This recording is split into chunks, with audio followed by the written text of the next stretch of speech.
இந்த கூட்டத்தில் நடந்து வந்துக்கிட்டு இருக்கும்போதே ஒரு அம்மா டிவியில் பார்த்தா கிழவி மாதிரி இருக்கார், நேரில் நல்லா இருக்காருன்னுச்சு. டிவியில் ஏன் கிழவி மாதிரி இருக்கோம்னா பவுடரை போட்டு லைட்டை போட்டு உட்கார வச்சுருப்பான். இங்கே நான் அழகாக இருக்கிறதுக்கு காரணம் அறிவு திருவிழாவான புத்தக திருவிழாவில் யார் வந்தாலும் அழகாக இருப்பார். ரியல் தான், டுபாக்கூர் தான். அதனால் ரீல் வேறு ரியல் வேறு. அந்த அம்மா சொன்னது உண்மைதான்.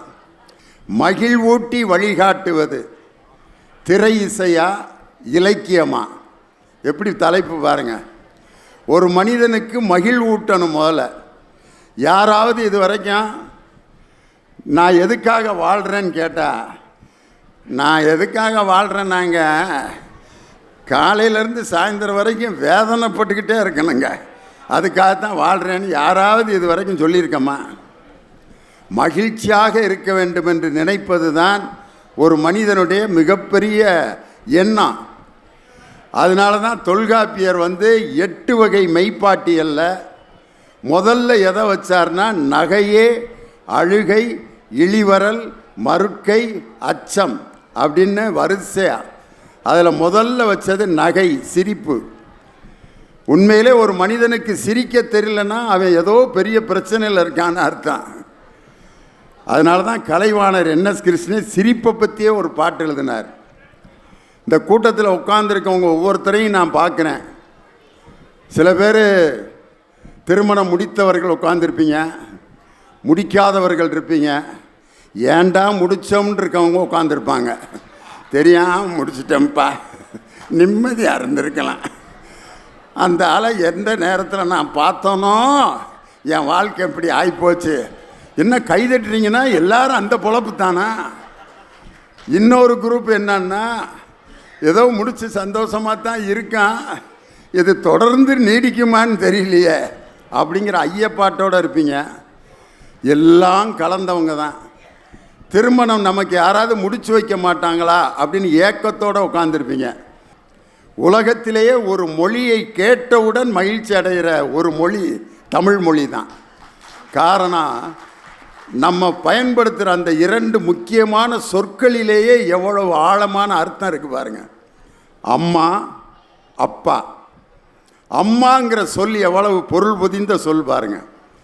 ஆங்கிறது உயிரெழுத்து, இம்முங்கிறது மெய்யெழுத்து, மாங்கிறது உயிர்மெய் எழுத்து. உயிரை தந்து மெய்யையும் தந்து என்னை உயிர்மெய்யோடு இந்த உலகத்திற்கு தந்தவள் அம்மா. உண்மையிலே இப்படி ஒரு மொழியை நம்ம எங்கேயாவது பார்க்க முடியுமா? அப்பா உயிரை தந்து, ஆ இப்பு மெய்யை தந்து, பா உயிர்மெய்யை தந்து இந்த உலகத்திற்கு தந்தவர் அப்பா. அதுலேயும் பாருங்க, அப்பால் இருக்க இப்பு வல்லினா, அம்மாவில் இருக்கிற இம்மு மெல்லினா. அம்மா எப்பயும் மென்மையாக தான் இருப்பாங்க. ஒரு பிள்ளையை அடித்தோன்னா, ஏன் என் பிள்ளைய இப்படி அடிக்கிற? ஒரு பிள்ளை கருவேப்பிலை கொத்தாட்டம் பெற்று வச்சுருக்கேன், பொழுது போலன்னா நீ அடிப்பியா அப்படின்னு அடிக்கிற கையை ஓங்கணுன்னே குறுக்க வந்துடுவாங்க. பிள்ளைய அடி பெற்று வச்சுருக்கேன், உன் மகனை கணக்கில் 12 மார்க் வாங்கியிருக்கேன், இவனை அப்புறம் அடிக்காமல் என்ன செய்கிறது அப்படிம்பார் அப்பா. அதுக்கு அந்த அம்மா, நீங்கள் 5 மார்க் வாங்கினீங்கன்னு இப்போ தான் உங்கள் அப்பா சொல்லிட்டு போனார், அப்புறம் உங்கள் மகன் எப்படி இருப்பேன் போங்க அப்படின்னா அவங்க அம்மா முந்தானையில் ஒளிஞ்சிக்கிட்டு அவன் அவங்க அப்பாவை 5 ப்ராக்ரஸ் ரிப்போர்ட்டில் கையெழுத்தை போட்டு பேசாமல் போங்கப்பா அப்படிங்கிறான். அம்மாங்கிறது மெல்லினம், அப்பாங்கிறது வல்லினம்.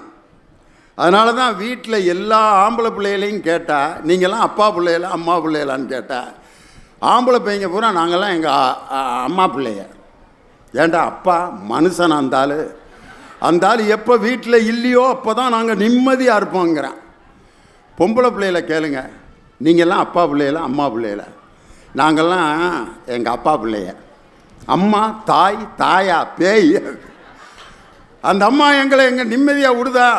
ஜடை இப்படி பின்னணும், ஸ்காலை போட்டு கிளிப்பு குத்தணும், பின்னு குத்தணும், ஜடை எப்படி போடணும், நேரம் பொடி அப்படின்னு ஜடை பின்றதுக்குள்ளே 10 கொட்டு கொட்டுது. இதெல்லாம் தாயா? ஒரு பெண் குழந்தை தன் தந்தையின் மடியில் அமர்ந்திருப்பது ஒரு இளவரசி சிம்மாசனத்தில் அமர்ந்திருப்பதை விட மகிழ்ச்சியானது. அதே மாதிரி அந்த பையன் அவங்க அம்மாவோட முந்தானையில் ஒளிஞ்சிக்கிட்டு அவங்க அப்பாவை இப்படி காட்டுறான் பார், அந்த ஒரு பாச பிணைப்பு, இதெல்லாம் வந்து இந்த மகிழ்ச்சியான தருணங்கள். வாழ்க்கையில் நீங்கள் ஒவ்வொரு நினைவுகளையும் இப்படி அசை போட்டு பார்த்தீங்கன்னா எந்த நேரத்தில் நீங்கள் மகிழ்ச்சியாக இருந்தீங்கன்னு அந்த சம்பவங்களை அப்படியே கணக்கு போட்டு பாருங்கள். எப்போ வேதனைப்பட்டீங்க, எப்போ மகிழ்ச்சியாக இருந்தீங்க. ஆனால் வேதனையான சம்பவங்கள் நமக்கு உடனே நினைவுக்கு வரும்.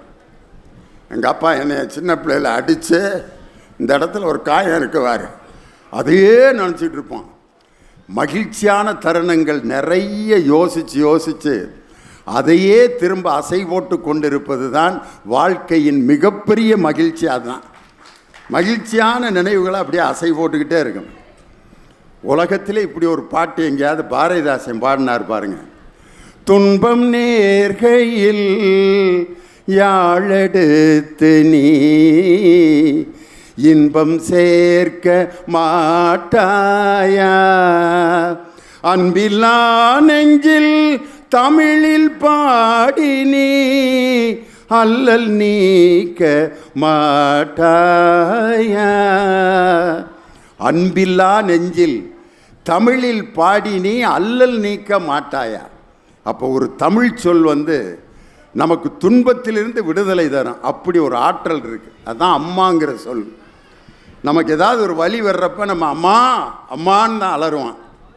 எப்பயுமே ஒரு ஆப்ரேஷன் பண்ணி ஒருத்தனுக்கு வலிக்குது, அம்மா அம்மா அம்மா அப்படின்னு அலறுவானே ஒழிய யாராவது ஒருத்தன் அவங்க மனைவி பேரை சொல்லி இது வரைக்கும் கத்தியிருக்கானா ஆஸ்பத்திரியில்?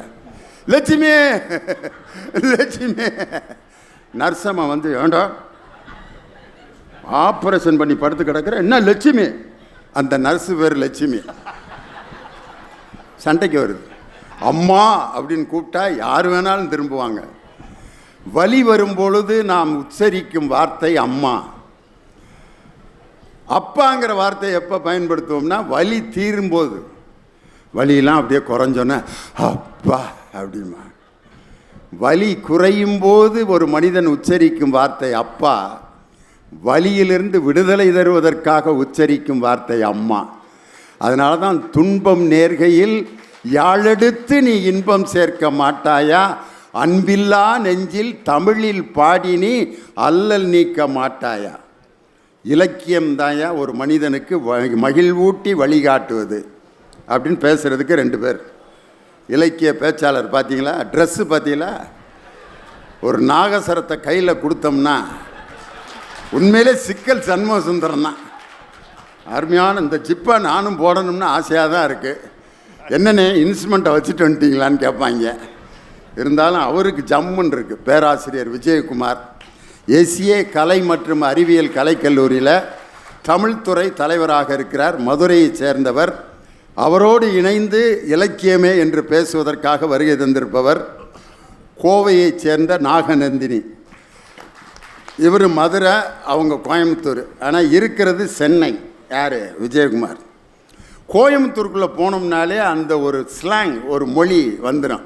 ஏனுங்க நீங்கள் ஜாலி போட்டு போங்க, சாப்பிட்டு போட்டு போங்கண்ணா, ஏனுங்க பண்ணி போட்டு போகிறீங்க, ஏனுங்கண்ணா இல்லைங்கண்ணா சொல்லுங்கண்ணா, பார்த்து போட்டு போங்கண்ணா, சொல்லி போட்டு போங்கண்ணா. எங்கள் மதுரைக்காரன் பஸ்ஸில் போயிருக்கேன். கண்டக்டரு ஏனுங்க எங்கெங்கே போவேண்ணா அப்படின்ட்டுருக்காரு. சபரிபாளையம் போகணுமையா அப்படின்ட்டுருக்கேன். சபரிபாளையம் போகணுங்களா, டிக்கெட்டு வாங்கி போட்டு போங்க அப்படின்ட்டுருக்காரு. வாங்கின டிக்கெட்டை எதுக்கு போட்டு போக சொல்கிற? காசு கொடுத்து வாங்கின டிக்கெட்டை எதுக்குடா கீழே போட்டு போக சொல்லு. சண்டை. வாங்கி போட்டு போகிறது, சாப்பிட்டு போட்டு போகிறது, கல்யாணத்தை பண்ணி போட்டு போகிறது அப்படின்னு பேசுவாங்க.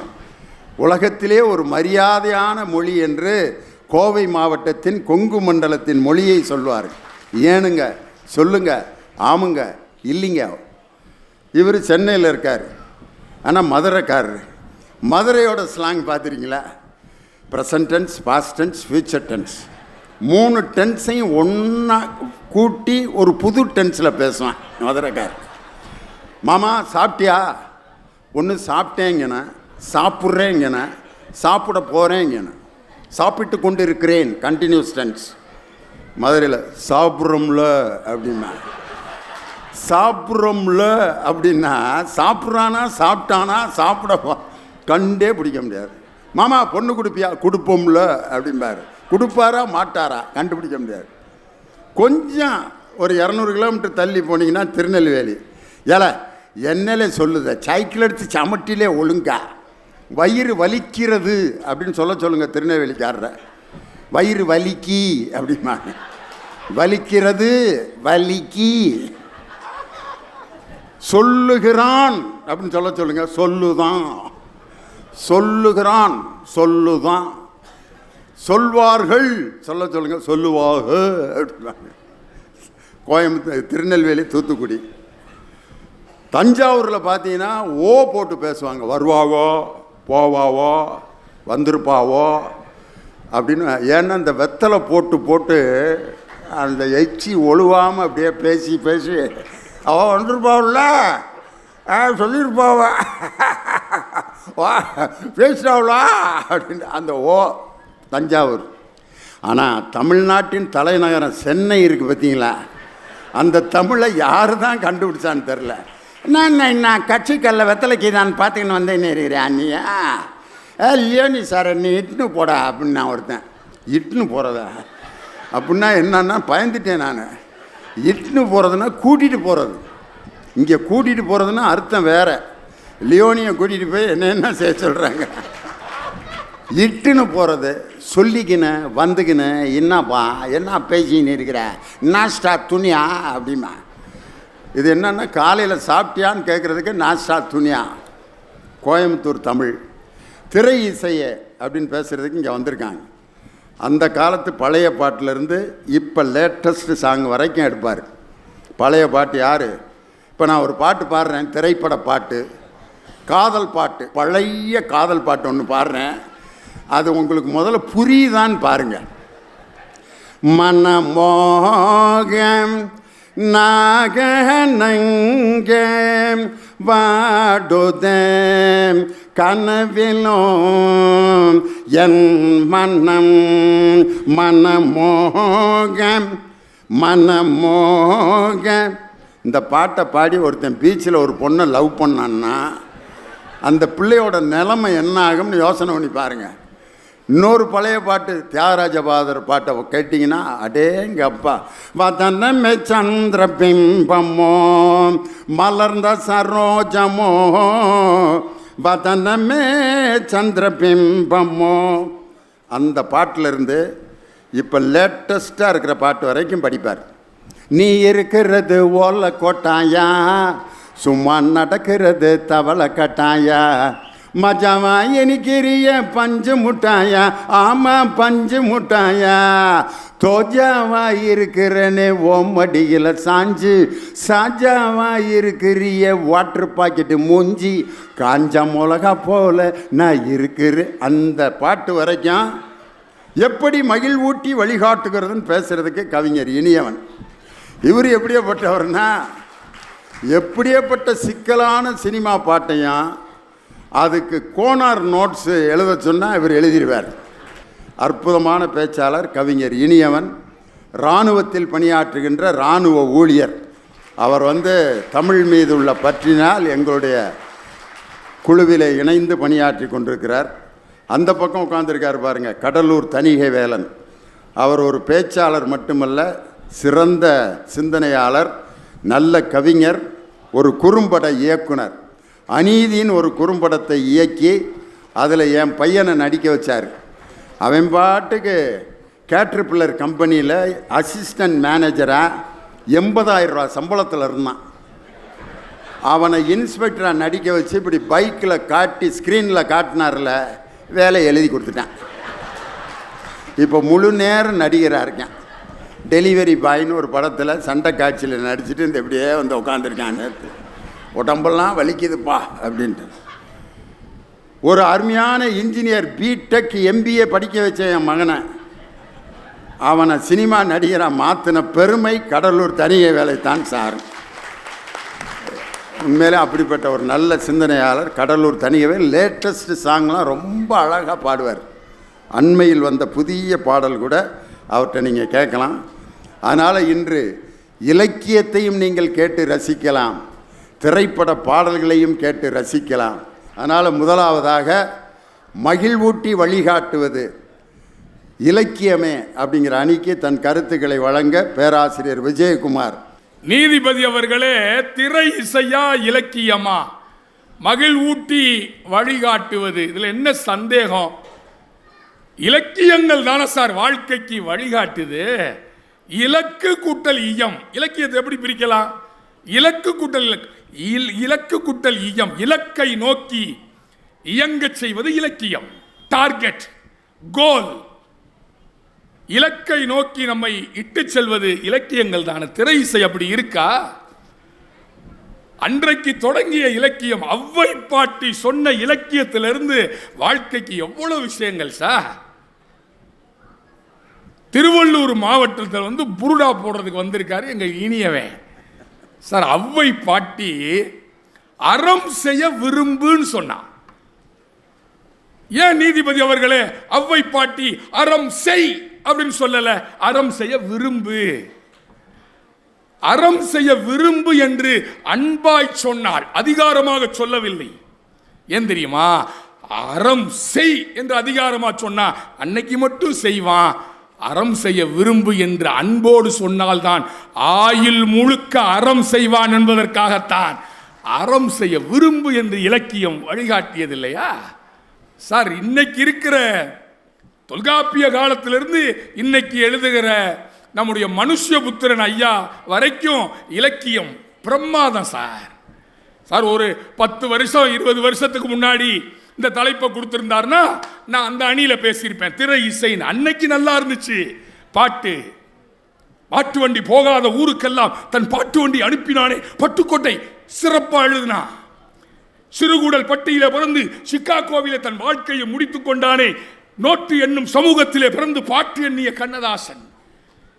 அந்த கண்ணதாசன் காலம், பட்டுக்கோட்டையார் காலம், உடுமலை நாராயண கவி காலம், காமு ஷெரீப் காலம் நல்லா இருந்துச்சு சார். இன்றைக்கு புது கவிதை, ஹைக்கூ, லிமரைக்கூ வரைக்கும் இலக்கியம் நல்லா இருக்குதே. பாப்புலேஷன் 130 கோடி, 130 கோடி மக்கள் தொகை பெருகினதை வச்சு கூட ஒரு புதுக்கவிஞன் சொல்றான் சார். ரொம்ப அழகா நளினமா காதலர் தினத்தில் சொல்ல வேண்டிய கவிதை. இந்த இலக்கியம் பாருங்க, அழகா சொன்னான். ஒரு 4 வரி கவிதை. ஒருத்தன் சொல்றான், விளக்கை அணைத்து விட்டு வெட்கத்தை எரிய விட்டால் கரண்ட் பில்லுக்கு பதிலாக ஸ்கூல் ஃபீஸ் கட்ட வேண்டிய நிலைமை வரும். சார் எவ்வளவு அழகா சிந்திக்கிறான். காதலர் தினத்துக்குன்னே தேர்ந்தெடுத்துட்டு எவ்வளவு கவிதை இருக்கு. ஆனா எதை எடுத்து சொல்றாரு பாருங்க. விளக்கை அணைத்து விட்டு வெட்கத்தை எரிய விட்டால் கரண்ட் பில்லுக்கு பதிலாக நாளைக்கு ஸ்கூல் ஃபீஸ் கட்ட வேண்டிய நிலைமை வரும்னு சொன்னான். பாத்தீங்களா சார்? அவ்வை பாட்டி காலத்துல இருந்து இன்னைக்கு ஆண்ட்ராய்டு காலம் வரைக்கும் இலக்கியம் சரியாக இருக்கிறது. ஆனா இன்றைக்கு திரை இசை சரியா இருக்குதா? எதை பார்த்தாலும் சினிமா தான். தேடினேன் வந்தது அப்படின்னு ஒரு பாட்டு. அது என்ன திரைப்படம் நீதிபதி அவர்களே? ஊட்டி வரை உறவு. ஊட்டி வரை உறவு. எம்எஸ்வி பாட்டியாது. தேடினேன் வந்தது, நாடினேன் தந்தது, வாசலில் நின்றது, வாழவா என்றது. இன்னைக்கு எல்லாமே சினிமா தானே நீதிபதி அவர்களே. அன்னைக்கு நல்லா இருந்துச்சு பாட்டு. அந்த பாட்டை நம்மளால இன்னைக்கு உள்டா அடிக்கிறேன். சினிமா கெடுத்து வச்சிருக்கு திரை இசை. திரை இசை இன்னைக்கு தரை இசை ஆயிடுச்சே சார். தேடினேன் வந்தது அப்படின்னா என்ன பண்ணேன்? ஒன்றும் இல்லை சார், கூகுள் தான். தேடினேன் வந்ததுன்னா கூகுள்ட்டேன். நாடினேன் தந்தது அப்படின்னு கேட்டேன், அமேசான், பிளிப்கார்ட் சார்ன்றேன். வாசலில் வந்தது அப்படின்னு ஓலா, ஊபரு எல்லான்றேன். வாழ வா என்றது சொல்லுப்பா அப்படின்னு மேட்ரிமோனி அப்படின்னா. எல்லாம் சினிமா தானே சார். ஆனா இலக்கியம் ஒரு நகைச்சுவையா சொன்னா கூட அழகா வழிகாட்டுதே சார். சார் ஒருத்தன் சொல்றான், இட்லியை பார்த்து சொல்றான். அதான் நான் இனியவன் கேட்கிறேன், இட்லியை பார்த்து கூட சொல்லுகிற கவிதை பிரமாதமா இருக்கே, வாழ்க்கைக்கு வழிகாட்டுது. உங்க சினிமா வழிகாட்டுச்சா சார்? தொப்புள் கொடி உறவு வயிற்றுல இருந்து, அம்மாவினுடைய தொப்புள் கொடியிலிருந்து தான் 10 மாசம் சுமக்கிறப்போ உணவு போகுது தொப்புள் குடி வழியா இந்த சினிமாக்காரன் அந்த தொப்புள்ள பம்பரம் விட்டான், தொப்புள்ள மணலை போட்டான். இது என்ன இலக்கா? வாழ்க்கைக்கு வழிகாட்டுவதா? எங்கள் கவிஞன் தான் இதை சாடினான், கண்டித்தான். தொப்புள் கொடி என்பது தாய்மையின் அடையாளம் இல்லையா? அழகா சொன்னான். நெல்லை ஜெயந்தா என்கிற என் நண்பன் ஒரு கவிதையில சொன்னான், தரை பம்பரங்கள் எல்லாம் கயிற்றில் ஆடுகின்றன, திரை பம்பரங்கள் எல்லாம் வயிற்றில் ஆடுகின்றன. வயிற்றுக்காக பிழைக்கலாம், வயிற்றிலேயே பிழைக்கலாமா என்று கேட்டான். இட்லியை வச்சு சொல்றேன் சொன்ன நீதிபதி அவர்களே, இட்லியை பதில் சொல்ற, இட்லியே வாழ்ந்தால் உன்னை போல வாழ வேண்டும், குழிக்குள் தள்ளினாலும் கும்மன்று வருகிறாயே. இட்லியை வச்சு சொன்னா சார் கவிதை. காதல் கவிதை யுகபாரதி என்கிற ஒரு கவிஞன் எழுதுகிறான். அவன் திரைப்பாடலை விட அவன் எழுதிய இலக்கிய கவிதை வரிகள் நல்லா இருக்கு. ஓரங்கிழிந்த பாய், காரை பயர்ந்த சுவர், ஒட்டடை படிந்த ஜன்னல், ஓசை எழுப்பும் மின்விசிறி, கழுவாத பாத்திரம், என்றாலும் என் வீடு இனிது, ஏனெனில் எதிர் வீடு உனது என்று எழுதினான். ஃபுல்லாக அன்னைக்கு லவ் மூடு தான் அப்படின்ட்டு. நீ ராமராஜன் கலரில் ஜிப்பா போட்டிருக்கும் போதே நினச்சேன் நீ இன்னைக்கு ஃபுல் மூடில் இருக்கேன்ட்டு. சரி, அம்மாவுக்கு வந்துடுவா. காதல் உயிர் இயற்கை நீதிபதி அவர்களே, எங்கள் வடுகப்பட்டி தந்த வால்டர் வைரமுத்து மாதிரி இருக்கனா ஒரு ஆசைதான். வடுகப்பட்டி தந்த வால்டர் வைரமுத்து காதலை சொல்லுகிறான். இலக்கியம் கொட்டி தவிக்கிறது, புல்லரிக்குது கவிதை. காதலித்து பார், 3 முறை பல் துலக்குவாய். காதலித்து பார், இந்த காகம் கூட உன்னை பார்க்காது, இந்த உலகமே உன்னை பார்ப்பதாய் உணர்வாய். காதலித்து பார், தபால்காரன் தெய்வமாவான். காதலித்து பார், ராத்திரியின் நீளம் புரியும்.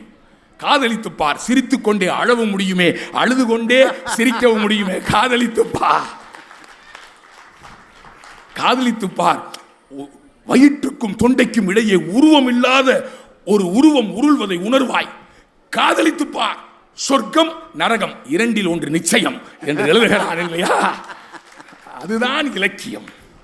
இலக்கியம் கொட்டி கொடுக்கிறது. அவங்க சினிமா பாட்டு என்ன சார் கொடுக்குது? இனியவன் இந்த கோனார் நோட்ஸ் போடுற வேலையை விடு. இன்னைக்கு சினிமாவில் எழுதுறியான், ஒரு தல காதல தந்த இந்த தருதல மனசுக்குள் வந்த. அவன் தருதலை இல்லை, இன்னத்துக்கு மனசுக்குள்ள போகணும். அவன் தருதலைன்னு சொல்லிட்டான். ஒருதல காதல தந்த இந்த தருதல மனசுக்குள் வந்த, காதலிக்க கைடு இல்ல சொல்லி தர வாத்தி. நடுவரை உங்களை கூப்பிடுறேன், நீங்க வாத்தியார் தானே. காதலிக்க கைடு இல்ல சொல்லித்தர வாத்தி. சரி, அதுக்கு அடுத்தாவது ஏதாவது வாழ்க்கைக்கு வழிகாட்டுவான்னு பார்க்கிறேன். அவன் எழுதுறேன், சேர்த்து வச்ச ஆசையெல்லாம் அள்ளி தர வாத்தி, ஏன் உசுர ஓ உசுரா தாரன் கை மாத்தி. ஏண்டா அது என்ன அடகு வைக்கிற பொருளாடா? எவ்வளோ பெரிய டாக்டர்லாம் இங்கே உட்காந்துருப்பீங்க, நம்ம உசுரை அடுத்தவன் உசுரா மாற்ற முடியுமா? அடுத்து சொல்கிறேன், அடி ஆத்தி இது என்ன ஃபீலு, ஒன்னால நான் ஃபெயிலு. அவன் தருதலை கூட சுற்றுனா ஃபெயில் தான் அவன். ஒன்னால நான் ஃபெயிலு, பிடிக்காம ஓட்டு நெறியிலு, இனிமேல் நான் ஓ ஆளு. அடுத்து சொல்றான் பாருங்க, உன் பேரு தினங்கூவும் குயிலா ஆனேனா, நீ பார்க்க புதுமாரி ஸ்டைலா ஆனேனா, பாக்கெட்டில் உன் ஹீரோ பேனா ஆனேனா, மனசார உன்னோட ஃபேனா ஆனேனா. போய் சிங்கி அடிங்க ஆயா, நீ நானும் இணைஞ்சிட்டு அந்த உலகத்தை ஜெயிச்சு காட்டுவோம் சொல்றியா? யாஸ்மின் உமர்கயாம் சொல்லுகிறான், பாரசீக கவிஞர் உமர்கயாம் சொல்லுகிறான், யாஸ்மின் நீ மட்டும் என் அருகிலே இருப்பாய் என்றால் வானத்து படிக்கட்டுகளில் ஏறி பால் வீதியையே அளந்து காட்டுகிற ஆற்றல் எனக்கு கிடைக்கும் யாஸ்மின் என்று சொல்லுகிறான். நீ கவிஞனாகி விடுவாயோ உமர்கயாம் என்று பேசுகிறார். அந்த லட்சிய காதல் இன்னைக்கு சினிமா சொல்லுதா? சார் என்ன சார் பாட்டு? அன்றைக்கு இருந்த இலக்கியங்கள் வாழ்க்கைக்கு வழிகாட்டு. நல்லா படிச்சு ஆட்டோமேட்டிக்கா மனப்பாடம் ஆயிடுச்சு. ஆனா இன்னைக்கு இருக்கிற சினிமாவை பாட்டை எழுதிட்டு வந்து வாசிக்க வேண்டிய நிலைமை. ஆனால் சிலப்பதிகாரமா கோவலனை வர்ணிக்கிறான் சார், மண்டைத்த மொழியினான் பந்தேத்த போலினான் ஆயத்து பாராட்டி கொண்டேத்தும் செவ்வெழ கொண்டேத்தும் கிழமையோ போதிலார் திருவினால் புகழுடைய வடிவென்றும் தீதிலா வடமீனின் திறம் இவள் திறமென்றும் மாதரார் தொழுதேத்த வயங்கிய பெருங்குணத்து காதலால் பெயர் மண்ணும் கண்ணகி என்பால் மண்ணோ மிஸ்டர் இனியவர் சிலப்பதிகாரத்தை ஒப்பிச்சிட்டாரு. இனியவன் முழிக்கிறாரு. இதை நான் சினிமா பாட்டில் எப்படித்தான் மேட்ச் பண்ணுறதுன்னு தெரியலையே. வயிற்றுக்கு சோறிடல் வேண்டும். சங்க காலத்து மட்டும் இல்ல, காப்பிய காலத்து மட்டும் இல்ல, இலக்கியம் வாழ்க்கை முழுவதும் வழிகாட்டுகிறது. அது சங்க காலமாக இருந்தாலும் சரி. என்ன சார் பாட்டு, நீங்க பாட்டு வேற பாடினீங்க. நீ இருக்கிறையோ ஓலை கொட்டாயா, பெண்ணை வர்ணிக்கிற பாங்கா, இது போதிலார் திருவினாள் புகழுடை வடிவென்றும் தீதிலா வடமீனின் திறம் இவள் திறம். மாதர்கள் எல்லாம் கண்ணகி இந்த அரங்கத்திற்குள் நடந்து வந்தால் எதிரிலே இருக்கின்ற பொதுமக்கள் எல்லாம் எழுந்து நின்று அவளை வணங்குகிற தோற்றம் இருந்தது என்று பெண்ணை வர்ணிக்கிற. நீ வாட்டர் பாக்கெட் மூஞ்சி, அட பாவிகளா. ஒருமையுடன் நினைத்து திருமலரடி நினைக்கின்ற உத்தமர்தம் உறவு வேண்டும். உள்ளொன்று வைத்து புறம் ஒன்று பேசுவார் உறவு கலவாமை வேண்டும். மதமான பேய் பிடியாதிருக்க வேண்டும். இதைத்தான் பாரதி எழுதினார். தெய்வம் பல பல சொல்லி பகை தீயை வளர்ப்பவர் மூடர், உய்வதனைத்திலும் ஒன்றாய் எங்கும் ஓர் பொருளான தெய்வம். தீயினை கும்பிடும் இந்து, நித்தம் திக்கை வணங்கிடும் முஸ்லிம், கோயில் சிலுவையின் முன்னே நின்று கும்பிடும் இயேசு மதத்தார். யாரும் பணிந்திடும் தெய்வம், பொருள் யாவிலும் நின்றிடும் தெய்வம், பாருக்குள்ளே தெய்வம் ஒன்று, இதில் பற்பல சண்டைகள் வேண்டாம் வேண்டாம் என்று எழுதினானே. இதுதான் வாழ்க்கைக்கு வழிகாட்டு. இயற்றலும் ஈட்டலும் காத்தலும் காத்த வகுத்தலும் வல்லது அரசு என்று நிதி வருவாய்க்குரிய சட்டத்தை இயற்ற வேண்டும். சட்டத்தின்படி பொருளை ஈட்ட வேண்டும். ஈட்டுவதை வாய்க்குள் போடாமல் காக்க வேண்டும்.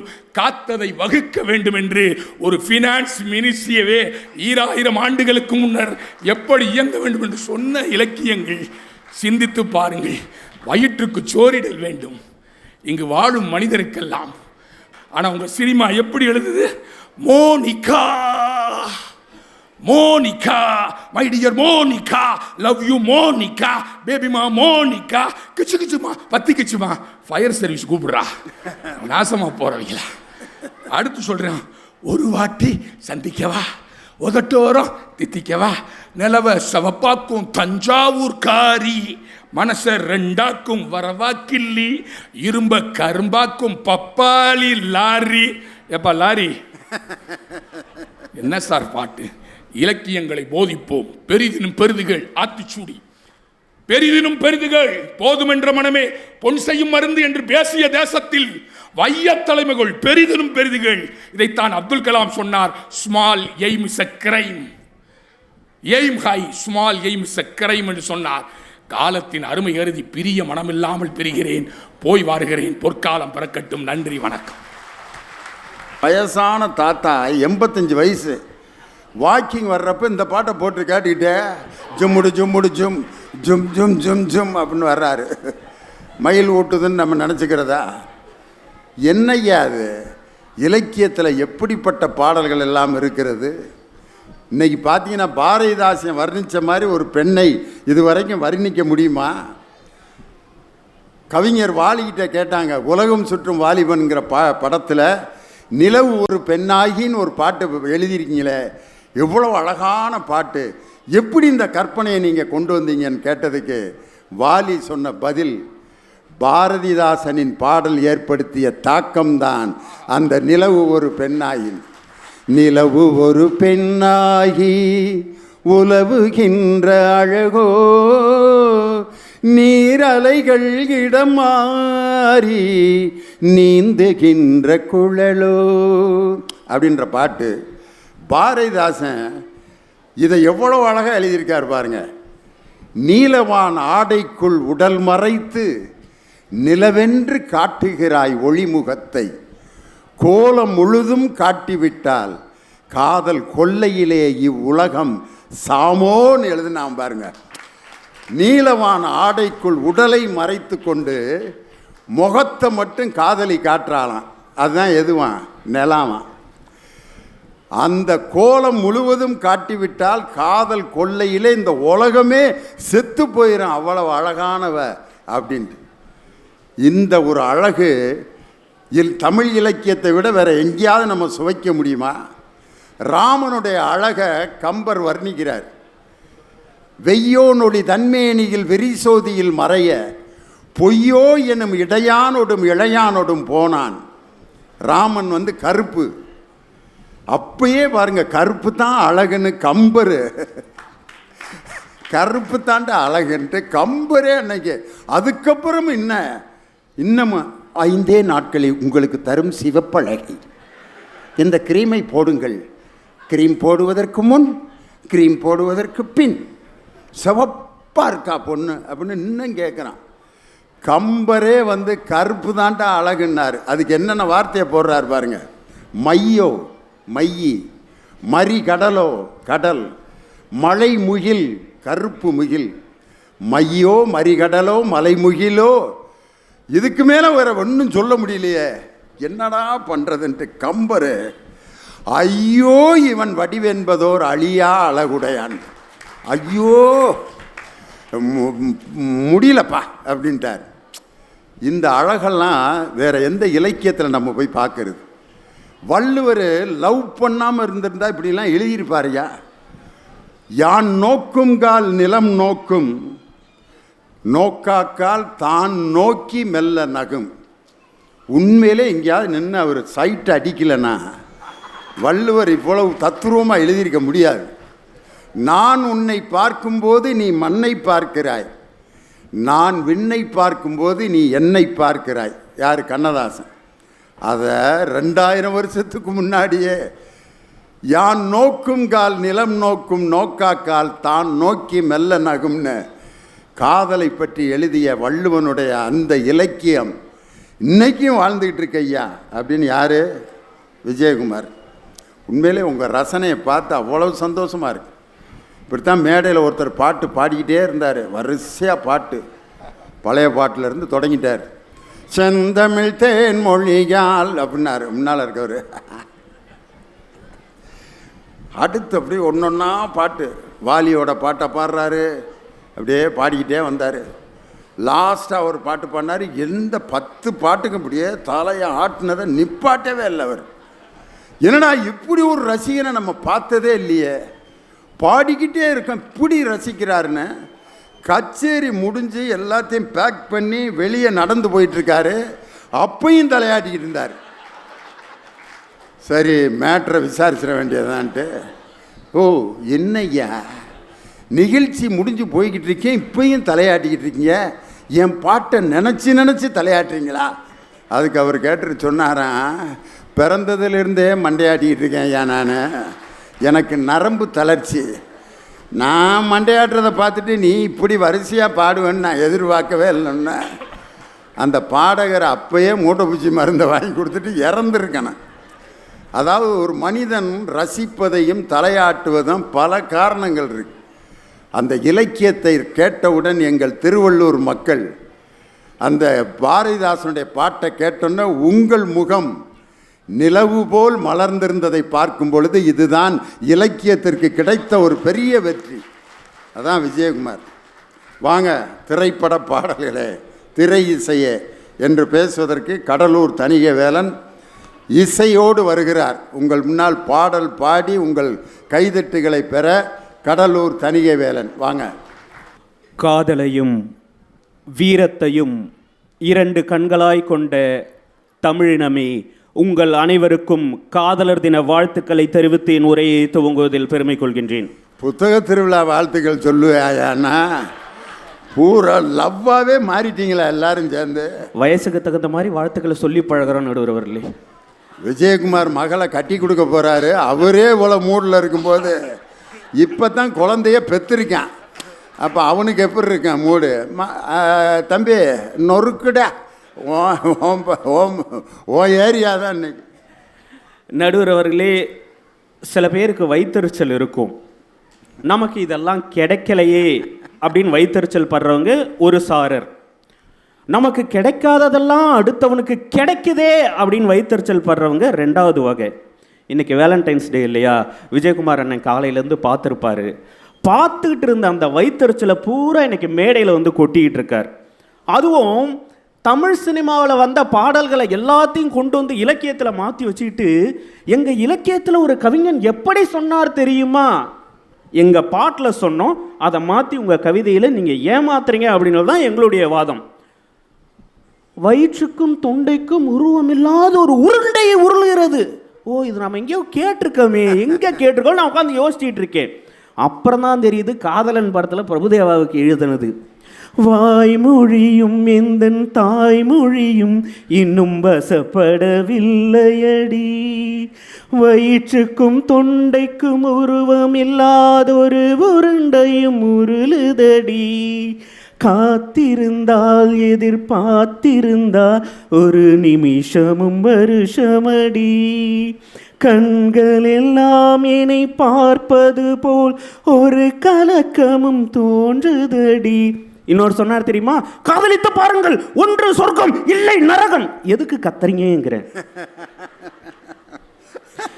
அவன் கேட்டான் சார், சினிமா பாட்டில் திரை இசையில் அழகா கேட்டான், இது சொர்க்கமா நரகமா சொல்லடி உள்ளபடி, நான் வாழ்வதும் விடை கொண்டு போவதும் முந்தன் வார்த்தையில் உள்ளதடி.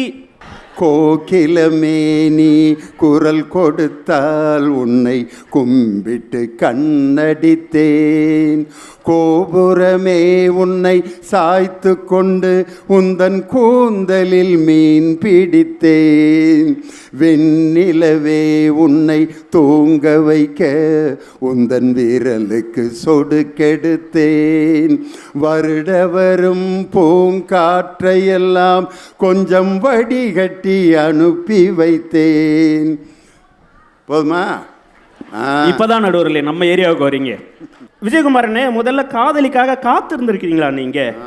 சார், ஒரு நிமிஷம் காத்துக்கிட்டு இருப்பான் சார், ஒரு மணி நேரம் காத்துக்கிட்டு இருப்பான், ஒரு நாள் காத்துட்டு இருக்கலாம், ஒரு வாரம் காத்துட்டு இருக்கலாம், ஒரு வருஷம் கூட காத்துட்டு இருக்கலாம் சார். ஆனா காதலிக்காக காத்துட்டு இருக்கிறத எங்களுடைய திரை இசை கவிஞன் தான் சார் அழகா சொன்னா, இதுவரைக்கும் உங்க இலக்கியத்துல சொல்லாத வகையில. உனக்கெனவே காத்திருந்தாலே காலடியில் வேர்களும் உழைக்கும், காதலில் வலியும் இன்பம் தானே மானே, உனது பேர் எழுதி பக்கத்தில் எனது பேரை நானும் எழுதி வச்சேன், அத மழையில் நனையாம கொடை பிடிச்சேன், மழை விட்டு நான் நனைஞ்சேன். ஏ புள்ள புள்ள, காதலிய பிள்ளையாவே பார்க்குறான் சார். அதே கவிஞன் தான் சொல்லியிருப்பான், தந்தை அன்பு அது பிறக்கும் வரை, தாயின் அன்பு அது வளரும் வரை, தோழி ஒருத்தி வந்து தரும் அன்போ உயிரோடு வாழும் வரைன்னு சொன்னான். தமிழாசிரியர் தானே நீங்க? இந்த மாதிரி பாட்டெல்லாம் கேட்க மாட்டீங்களா நீங்க?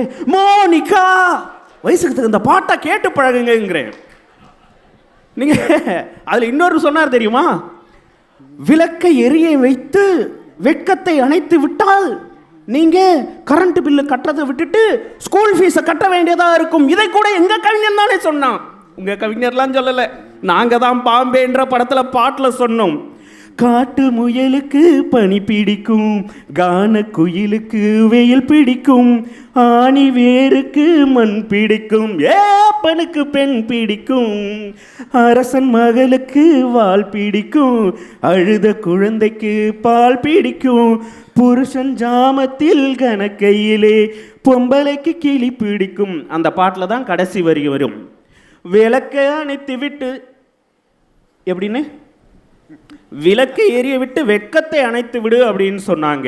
நாங்க ஏதோ தாயை பத்தி தந்தையை பத்தி பாசமே இல்லாம வெறும் காதலை மட்டுமே கொண்டாடின திரை இசை பாடகர்கள் மாதிரி எங்களை அவ்வளவு குறை சொல்லிட்டு போயிட்டாரு. எங்களுடைய கவிஞர் தான் சார் எழுதினாரு, மன்னன் அப்படின்ற படத்துல தாயின் பாசத்தை, தாயை எவ்வளவு கொண்டாட வேண்டும் நாங்க தான் சொன்னோம். விஜயகுமாரனை கேட்டிருக்கீங்களா? ஐயப்பன் கோயிலே அதை தான் பாட்டா எழுதி கல்வெட்டில் செதுக்கி வச்சிருக்காங்களாம். பசும் தங்கம் புது வெள்ளி மாணிக்கம் மணி வைரம் அவையாவும் ஒரு தாய்க்கு ஈடாகுமா, விலை மீது விலை வைத்து கேட்டாலும் கொடுத்தாலும் கடை தன்னில் தாயன்பு கிடைக்காதம்மா, பொருளோடு புகழ் வேண்டும் மகனல்ல தாயே, உன் அருள் வேண்டும் எனக்கந்த வரம். போதுமே விஜயகுமார்னா, அம்மா என்று அழைக்காத உயிர் இல்லையேன்னு சொல்லி காலத்தை கடந்து நிற்கின்ற பாடல் எங்களுடைய திரை இசை பாடல். சிறைன்னு ஒரு படம் பார்த்துருக்கீங்களா நீங்க? லேட்டஸ்டாக வந்துச்சு. நீலோத்தின்னா என்னன்னு தெரியுமா உங்களுக்கு? சார் நீலோத்தி அப்படின்னு ஒரு பாடல் சார், சத்தியமாக சொல்கிறேன் சார், இது வரைக்கும் எத்தனையோ பாடல்களை கேட்டிருக்கேன். அந்த படத்தில் கதாநாயகன் தன்னுடைய அறியாமையினால் ஒரு அசம்பாவிதம் நடந்து ஜெயிலில் 5 வருஷமாக விசாரணை கைதியாக மட்டுமே இருக்கான் சார். அவனுக்கு தெரியல சார், அப்பீல் பண்ணணும் அப்படின்றதே தெரியல. அவன் காதலி 5 வருஷமாக, ஆனால் ஒவ்வொரு தடவையும் அவன் கோர்ட்டுக்கு வரும்போது வந்து பார்த்துட்டு போகிறா. கவிஞன் எழுதியிருக்கான் சார், எவ்வளவு அழகாக எழுதியிருக்கான் தெரியுமா? நினைச்ச வாழ்க்கை வேணும்னு நெஞ்சோம் கடந்து ஏங்குதே. அடுத்த வரி தான் சார் முக்கியம். அவன் எத்தனையோ சாமியை கும்பிட்டுருக்கான் சார். காதலனும் காதலியும் எவ்வளவோ சாமியை கும்பிடுறாங்க.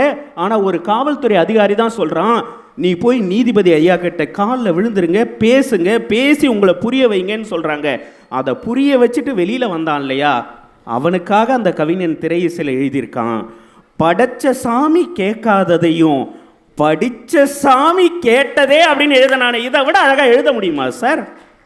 எல்லோரையும் போல நல்லாரு போனால நீதி தரும் சேதி வரும் நமக்குண்டு அழகிய எதிர்காலம். விஜயகுமாரனே, நீ முதல்ல லாந்தர்னா என்னன்னு தெரியுமா உங்களுக்கு? காதலில் ஏங்கி தவிக்கிறதுக்கு பேர் லாந்துறேன் அப்படின்னு ஒரு வழக்கு மொழி இருக்கு. அதை கூட பாட்டில் சொன்னது நாங்கள் தான்.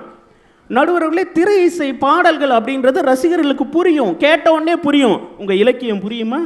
வந்ததுலேருந்து சிலப்பதிகாரம், 4 மணிக்கடிகை, 40 இனியவை 40 கார் 40 களவழி 40ன்னு அங்கிட்டு இருந்து 4 பசங்க தெரிச்சு ஓடி போயிட்டாங்க. பள்ளிக்கூடத்தை விட்டு புத்தக திருவிழாக்கள் தான் இங்கிட்டு வந்து பாடம் எடுக்கிறாருன்னு. ஐகார குறுக்கம், அவுகார குறுக்கம், மகர குறுக்கம், ஆயுத குறுக்கம், ஒற்றலை படை, இன்னிசை அலப்படை, ஆகாகா வாகாகா. சார், வெயில் அப்படின்னு ஒரு படம் சார். சின்ன வயசுலேயே அவங்க அப்பா கதாநாயகனை அடித்து துரத்திடுறாரு, வீட்டை விட்டு ஓடி போயிடுறான். ஒரு தேட்டரில் போயிட்டு வேலை செய்கிறான். அந்த தேட்டருக்கு எதிரில் ஹோட்டல் வச்சிருக்கிறவருடைய பொண்ணு அந்த கதாநாயகனை விரும்புது சார். ஊரை விட்டு ஓடி வந்துட்டான் இல்லையா, அவன் காதலிக்கிட்ட சொல்கிறான் சார். அதை கவிஞன் எவ்வளவு நுட்பமாக எழுதியிருக்கான் பாருங்க. ஊரை விட்டு எங்கேயோ வேறிருந்து நிற்கிறேன், கூடு தந்த கிளி பெண்ணே உன்னால தான் வாழுறேன். அவ பதில் சொல்கிறா சார், கூறப்பட்டு சேலை தான் அங்கே சொல்லி கேட்குறேன், கூடு விட்டு கூடு பாயும் காதலால் சுத்துறேன். அடுத்த வரி தான் சார் உலகத்தில் எந்த இலக்கியவாதியும் எழுதாத வரி சார். கடவுள் கிட்ட கருவற கேட்டு ஒன்ன சுமக்கவா. ஒரு பொம்பளை புள்ள கேட்கலாம் சார், நான் கருவறையில் உன்னுடைய குழந்தைய சுமக்கவா அப்படின்னு காதலி கேட்டுடலாம் சார். உலகத்திலேயே முதல் முறையாக திரை இசை கவிஞன் தான் சொன்னான், நான் கடவுள்கிட்ட போய் வரன் கேட்டு கருவறையை வாங்கி அதில் ஒன்றை நான் சுமக்கவான்னு கேட்டான். பார்த்தீங்களா? உங்கள் இலக்கியவாதி யாராவது ஒருத்தர் எழுதியிருப்பாங்களா இப்படி ஒரு வரியை? சும்மா வந்துட்டு எல்லாம் வந்துட்டு சப்போர்ட் பண்ணிடலாம் நினைக்கக்கூடாது சார். ரோஜா ரோஜான்னு ஒரு படம் காதலர் தினத்தில் வந்திருக்கும். இன்றைக்கி காதலர் தினம்ங்கிறதுனால என்னுடைய மனைவி கூட கேட்டாங்க, நடுவர் அவர்களே, இன்றைக்கி லவ்வர்ஸ் டே, நீ பாட்டு கிளம்பி திருவள்ளூருக்கு போகிற, ஒரு கிஃப்ட் உண்டா? ஒன்றும் கிடையாது அப்படின்னாங்க. அப்படி கேட்கின்ற அத்தனை மனைவிகளுக்கும் கணவர்கள் சொல்ல வேண்டிய ஒற்றை பதிலை நான் எழுதிட்டு வந்திருக்கேன். இதை எழுதி வச்சுட்டு போய் நீங்கள் வீட்டில் சொல்லுங்கள். ஒன்றுமில்லை, காதலர் தினத்திற்கு பரிசு தரவில்லை என்று கோபித்துக் கொள்கிறாய், காதலர் தினத்திற்கு பரிசு தரவில்லை என்று கோபித்துக் கொள்கின்றாய். இந்த ஜென்மத்தில் காதலிப்பவர்களுக்கு மட்டும்தானடி பரிசுகளும் கொண்டாட்டமும், யுகம் யுகமாய் காதலிக்கும் நமக்கெதற்கு அதெல்லாம்? யூஸ் பண்ணிங்க. திடீர்னு பேசிக்கிட்டு இருக்கும்போது வீட்டுக்காரமா ஞாபகம் வந்துருச்சு பாரு. நாங்கள்லாம் நினச்சோம்னா வாயே திறக்க முடியாது.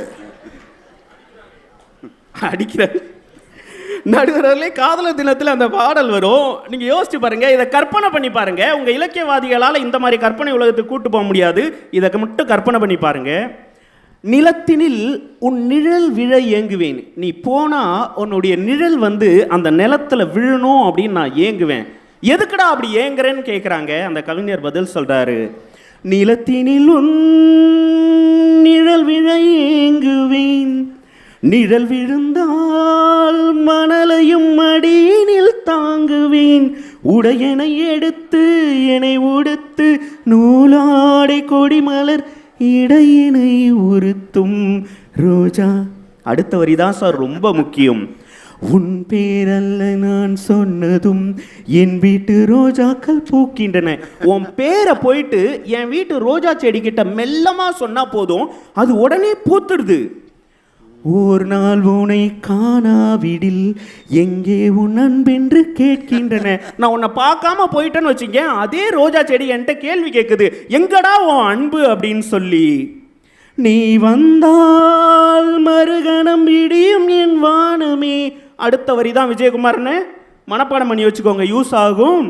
மழையில் நனைகையில் எனக்கு காய்ச்சல் வரும், வெயில் நீ நடக்கையில் எனக்கு வேர்வை வரும், உடல்கள் தான் ரெண்டு உணர்வுகள் ஒன்று.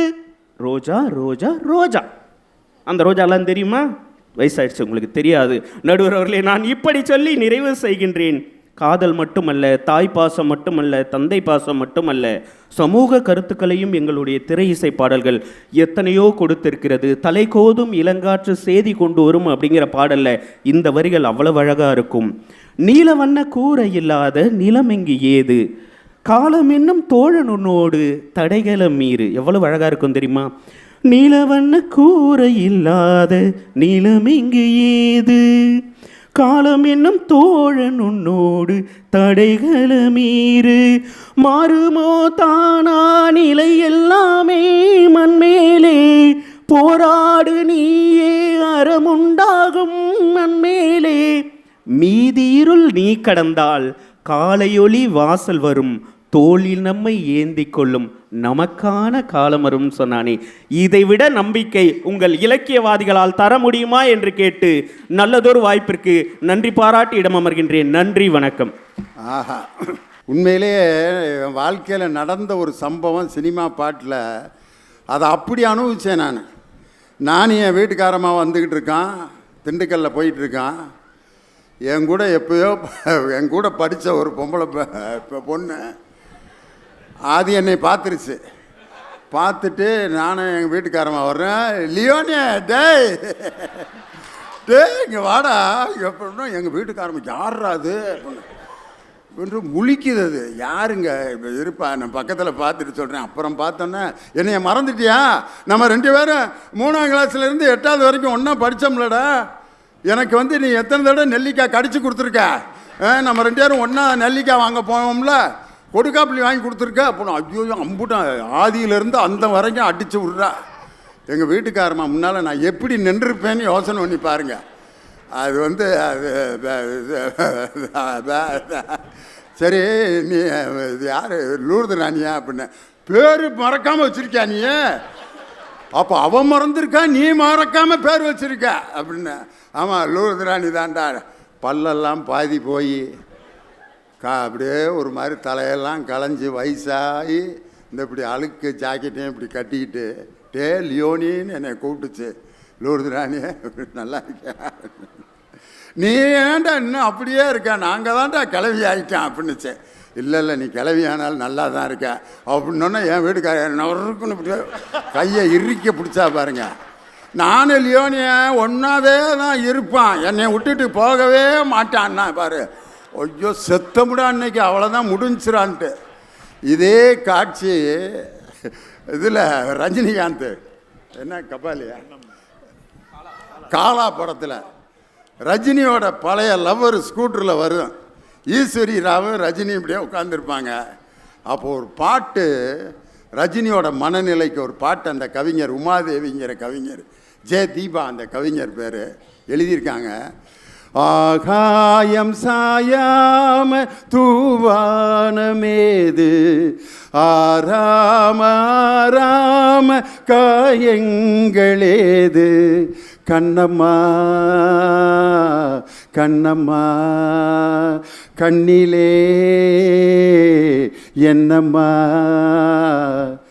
எனக்கு அடுத்த வரி தான் ரொம்ப பிடிக்கும். மீட்டாத வீணை தருகின்ற ராகம் கேட்காது பூங்காந்தலே. ஊட்டாத தாயின் கணக்கின்ற பால் போல் என் காதல் இருக்கின்றதே. ஊட்டாத தாயின் கணக்கின்ற பால் போல், ஒரு தாயால் ஊட்ட முடியாத பால் அந்த கணக்கு அப்படியே கனமாக இருக்கிற நேரத்தில் எப்படி இருக்குமோ அந்த நிலை எனக்கு விட்டதேன்ட்டு அந்த நிலமையில தான் நான் இருந்தேன் அன்னைக்கு. பாடாப்பட்டு அதுக்கப்புறம் ஒரு வார்த்தை சொன்னதுனால தப்பிச்சேன்.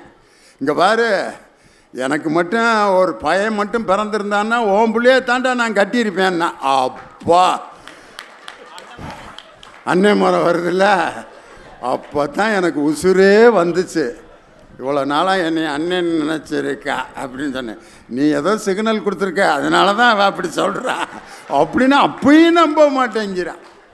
காரணம், எவ்வளோ வயசானாலும் தன் கணவன் தனக்கு மட்டும்தான் சொந்தமாக இருக்கணுங்கிற அந்த பொசசிவ்னஸ் ஒரு பெண்ணுக்கு இருக்கிறது. அதுதான் குடும்ப வாழ்க்கையினுடைய மிகப்பெரிய ஆழமான அன்பின் அடையாளமே. அதுதான் எங்கள் வீட்டுக்காரர் எனக்கு மட்டும்தான். அதனால தான் காதலர் தினத்தன்னைக்கு நான் உன் கூட வரலனாலும் நான் சொல்கிற பாட்டையாவது அங்கே நீ பாடிட்டு வா அப்படின்ட்டு அதுக்கு பிடிச்ச பாட்டை சொல்லி விட்ருக்கா. அதனால் தீர்ப்பில் அந்த பாட்டை நான் பாடுவேன்.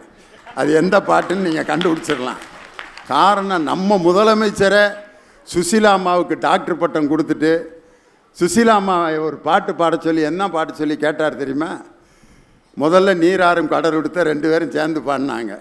நீராறும் கடலுடுத்த முதலமைச்சர் பாடினார், சுசீலா அம்மா வேறு ஏதாவது பாட்டு கேளுங்க அப்படின்னு முதல்வரை கேட்குறாங்க. சுசீலா அம்மாட்ட அவர் நேர் விருப்பம் கேட்டார். என்ன பாட்டு தெரியுமா? நீ இல்லாத உலகத்திலே நிம்மதி இல்லை.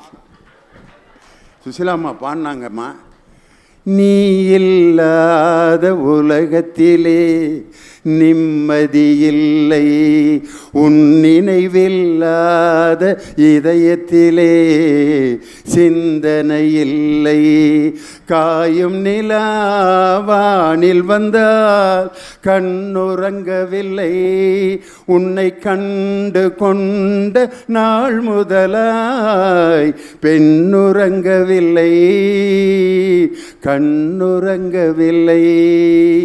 நீ இல்லாத யாரு? முதலமைச்சருக்கு எப்படிப்பட்ட பாட்டு பிடிச்சிருக்க? நீ இல்லாத உலகம். அனைமா சிஎம் நேரம் வீட்டில் பாடிக்கிட்டு இருப்பாருன்னு நினைக்கிறாரு. யார்? தனியவேல். நாகநந்தினி என்னை பேச விடுவீங்களா இல்லையா? நீங்களா மூடு பாடிக்கிட்டே இருக்கீங்களே அப்படின்ட்டு. வாங்கம்மா. லியோனி ஆகிய நான் என்று 50 வருட பொன் விழாவை, அது எப்படி இலக்கியம் என்ற அருமை தமிழை எளியோருக்கு புரியக்கூடிய வகையில், பட்டி தொட்டி எங்கும் பாமரரும் அறியக்கூடிய வகையில் அந்த பட்டிமன்றத்தை கொண்டு செலுத்திய எங்களுடைய பாசத்திற்கும் வணக்கத்திற்கும் உடைய நடுவர் ஐயா அவர்களுக்கு முதற்கண் முத்தாய்ப்பான வணக்கத்தை தெரிவித்துக் கொள்கிறேன். நாம் பட்டிமன்றம் பேச ஆரம்பித்து 50 ஆண்டுகள் முடிவடையுது. பேராசிரியர் வைத்தியலிங்கம் அவர்களுடைய தலைமையில் பட்டிமன்றம் பேச ஆரம்பித்து 50 ஆண்டுகள் இந்த ஆண்டோட முடிவடையுது. அந்த 50 ஆண்டுகள் முடிவடைந்து நான் முதலில் பேசுகின்ற பட்டிமன்றம் இந்த திருவள்ளூருடைய புத்தக திருவிழாவில் தான். அது உண்மையிலே எனக்கு ஒரு மிகப்பெரிய மகிழ்ச்சி. கலைவாணர் அரங்கத்தில் அதற்கான ஒரு எளிய விழா ஒன்று நடந்தது. அதுக்கு நம்ம மாண்புமிகு துணை முதலமைச்சர் அவர்களும் திரைப்பட நட்சத்திரங்கள், எனக்கு நடுவர்களாக இருந்த ஐயா சுகி சிவம், ஞான சம்பந்தம் எல்லாரும் என்னை வாழ்த்தினார்கள். அது உண்மையிலே ஒரு பெரிய மகிழ்ச்சிகரமான ஒரு நாளாக எனக்கு அமைந்தது. அந்த நாளை நினைவூட்டியதுக்கு நாகநந்தினிக்கு நன்றி.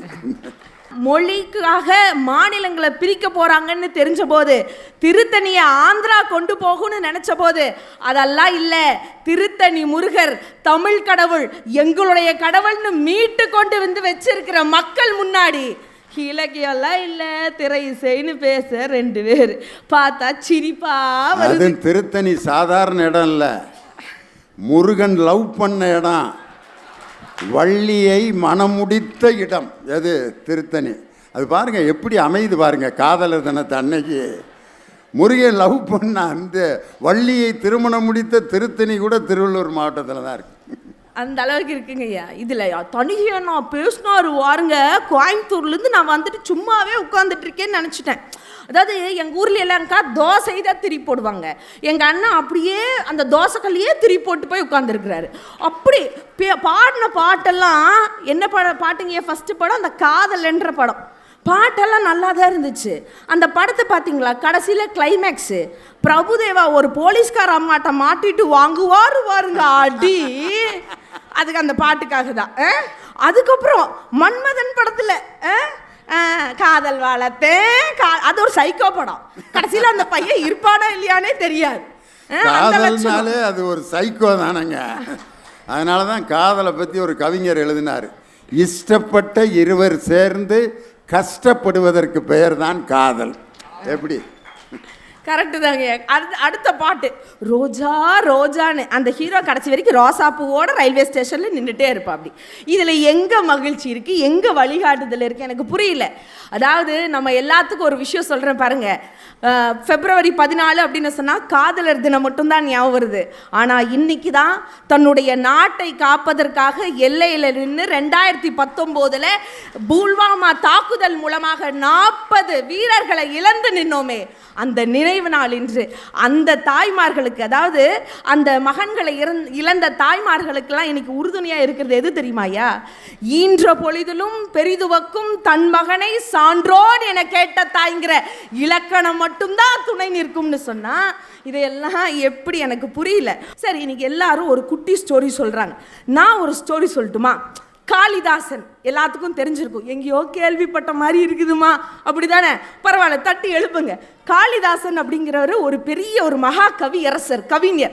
அவர் என்ன பண்ணுறாரு, ஒரு ஊருக்குள்ளே போகிறார். அப்படி அந்த ஊருக்குள்ளே போகும்போது திடீர்னு அவருக்கு ஒரு தண்ணி தாக அடிக்குது. அங்கே பார்த்தா ஓரத்தில் ஒரு கிணத்துல ஒரு அம்மா தண்ணி இறைச்சிட்டு இருக்காங்க. தண்ணி இறைச்சிட்டு இருக்கும்போது இவருக்கு தண்ணி தாக அடிக்குது. அந்த அம்மாட்ட போய் கொஞ்சம் தண்ணி கொடுங்கன்னு கேட்குறாங்க. அந்த அம்மா கேட்குறாங்க, உங்களை இது வரைக்கும் இந்த இடத்துல பார்த்ததே இல்லையே, நீங்கள் யார் அப்படின்னு கேட்டோன்னே அவர் பெரிய கவிஞர் தான், புலவர் தான், மகாகவி தான், இதெல்லாம் சொன்னால் அந்த அம்மாவுக்கு புரியவா போகுது? அந்த அம்மா ஒரு கிராமத்தில் இருக்கிற அம்மா, இதையெல்லாம் போய் எதுக்கு சொல்லணும்? நான் ஒரு வழிபோக்கமா, தண்ணி கொடு அப்படின்னு சொல்லி கேட்டோன்னா அந்த அம்மா சொல்லிச்சு, வழிபோக்கனா இந்த உலகத்திலேயே 2 பேர் தான்ப்பா வழிபோக்கன், ஒன்று சூரியன், இன்னொன்று சந்திரன். ஏன்னா இவங்க 2 பேர் தான் வந்த வழி தவறாமல் டெய்லி வந்துட்டு போயிட்டு இருக்காங்க. ஆக நீ வழிபோக்கனா இல்லை, வாய்ப்பு இல்லை அப்படின்னு சொல்லிடுச்சு. இவருக்கு ஒரு நிமிஷம் அதிர்ந்து போச்சு. சரி, அப்படின்னா என்னை விருந்தாளின்னு நினச்சிக்குவேன் அப்படின்னு சொல்கிறாங்க. விருந்தாளியா? தமிழ் இலக்கியப்படி விருந்தாளி அப்படின்னு சொன்னால் நல்லா நோட் பண்ணிக்கோங்க, சொல்லாமல் வரணுமா, சொல்லிட்டு வந்தாலே நம்மளாம் வீட்டு விட்டு ஓடி போயிடுவோம். இதில் தமிழ் இலக்கியப்படி எப்படின்னா சொல்லாமல் வீட்டுக்கு வர்றதுக்கு பேர் தான் விருந்தாளியா. அப்படி நினச்சிட்டு தண்ணி கொடுன்னு கேட்கும்போது அந்த அம்மா சொல்லுது, சொல்லாமல் வீட்டுக்கு வர்றவங்க தான் விருந்தாளி. அப்படின்னு பார்த்தாலும் இந்த உலகத்தில் 2 பேர் தான் அப்படி வருவாங்க, ஒன்று மரணம், இன்னொன்று நோய். இதை பார்த்தா இந்த 2 மாதிரி உன்னை பார்த்தா தெரியல, கொஞ்சம் ஏதாவது பேசாமல் நீ யாருன்னு தெளிவாக சொல்ல அப்படின்னோடனே சரி இன்னும் இவர் கொஞ்சம் டெஸ்ட் பண்ணலான்னு யோசிச்சுட்டு காளிதாசன் அடுத்தது சொல்கிறார், என்னைய ஒரு பிடிவாதக்காரன் நினச்சிக்குவேன், இப்போ தண்ணி கூட, தண்ணி தாகம் அடிக்குது அப்படின்னோடனே பிடிவாதக்காரனா? இந்த உலகத்தில் 2, அந்த அம்மா அந்த 2 விடுற மாதிரி இல்லை, 2 பேர் தான் பிடிவாதம் ஜாஸ்தியாக இருக்கும். ஒன்று நகம், இன்னொன்று தலைமுடி. ஏன்னா இதுதான் வெட்ட வெட்ட வளர்ந்துக்கிட்டே இருக்கும் பிடிவாதமாக அப்படின்னு சொன்னோன்னே காளிதாஸ் என்ன பண்ணுறாரு, அம்மா தாயே என்னை விட்டுருமா, தெரியாமல் உங்ககிட்ட வந்து விளையாண்டுட்டேன், என் பேர் தான்மா காளிதாசன், என்னைய பெரிய கவிஞர்னு சொல்லுவாங்கன்னு சொல்லி முழுசாக சரண்டர் ஆகிறாங்க. இந்த கதையை கேட்டோன்னே எனக்கு ஒரு விஷயம் ஞாபகம் வந்துச்சுங்க. புறநானூற்றில் சொல்லியிருக்காங்கல்ல, பெரியோரை வியத்தலும் இளமே, சிறியோரை இகழ்வது அதனினும் இளமே. இதையே நம்ம பிள்ளைங்களுக்கு சொல்லி கொடுத்தா இதுதானே சார் வாழ்க்கைக்கு மிக சிறப்பாக இருக்கும். யோசிக்கணும். இப்போ அண்ணன் பாடினார் இல்லையா, நிறையா பாட்டு, ஐயா கூடி பாடினார். பெண்கள் அப்படின்னு சொன்னாலே என்ன மாதிரி பாட்டெல்லாம் பாடினாங்க, நிலவு, வான், முகில், காற்று, மேகம். நம்மளாம் தீயா வந்தால் யாரும் ஒத்துக்கவே மாட்டாங்க.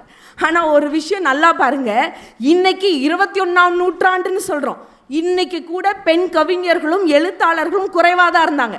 ஆனால் சங்க காலத்திலேயே பெண் எழுத்தாளர்கள் அதிகம் அப்படிங்கிறத ஔவை நடராசன் அப்படிங்கிறவர் PhD தீசிஸ் பண்ணி லிஸ்ட் போட்டு காமிச்சிருக்காரு. அதற்கு அர்த்தம் என்ன, பெண்கள் என்பவர்கள் அன்னைக்கே படிப்பிலையும் அறிவிலையும் ஆளுமையிலையும் சிறந்தவர்களாக விளங்கி இருக்கிறாங்கன்னு சொன்னது. நானும் ஒரு சினிமா பாட்டு பாடணும்னு நினைக்கிறேன். ஏன்னா இவங்க மட்டும்தான் பாடுவாங்களா?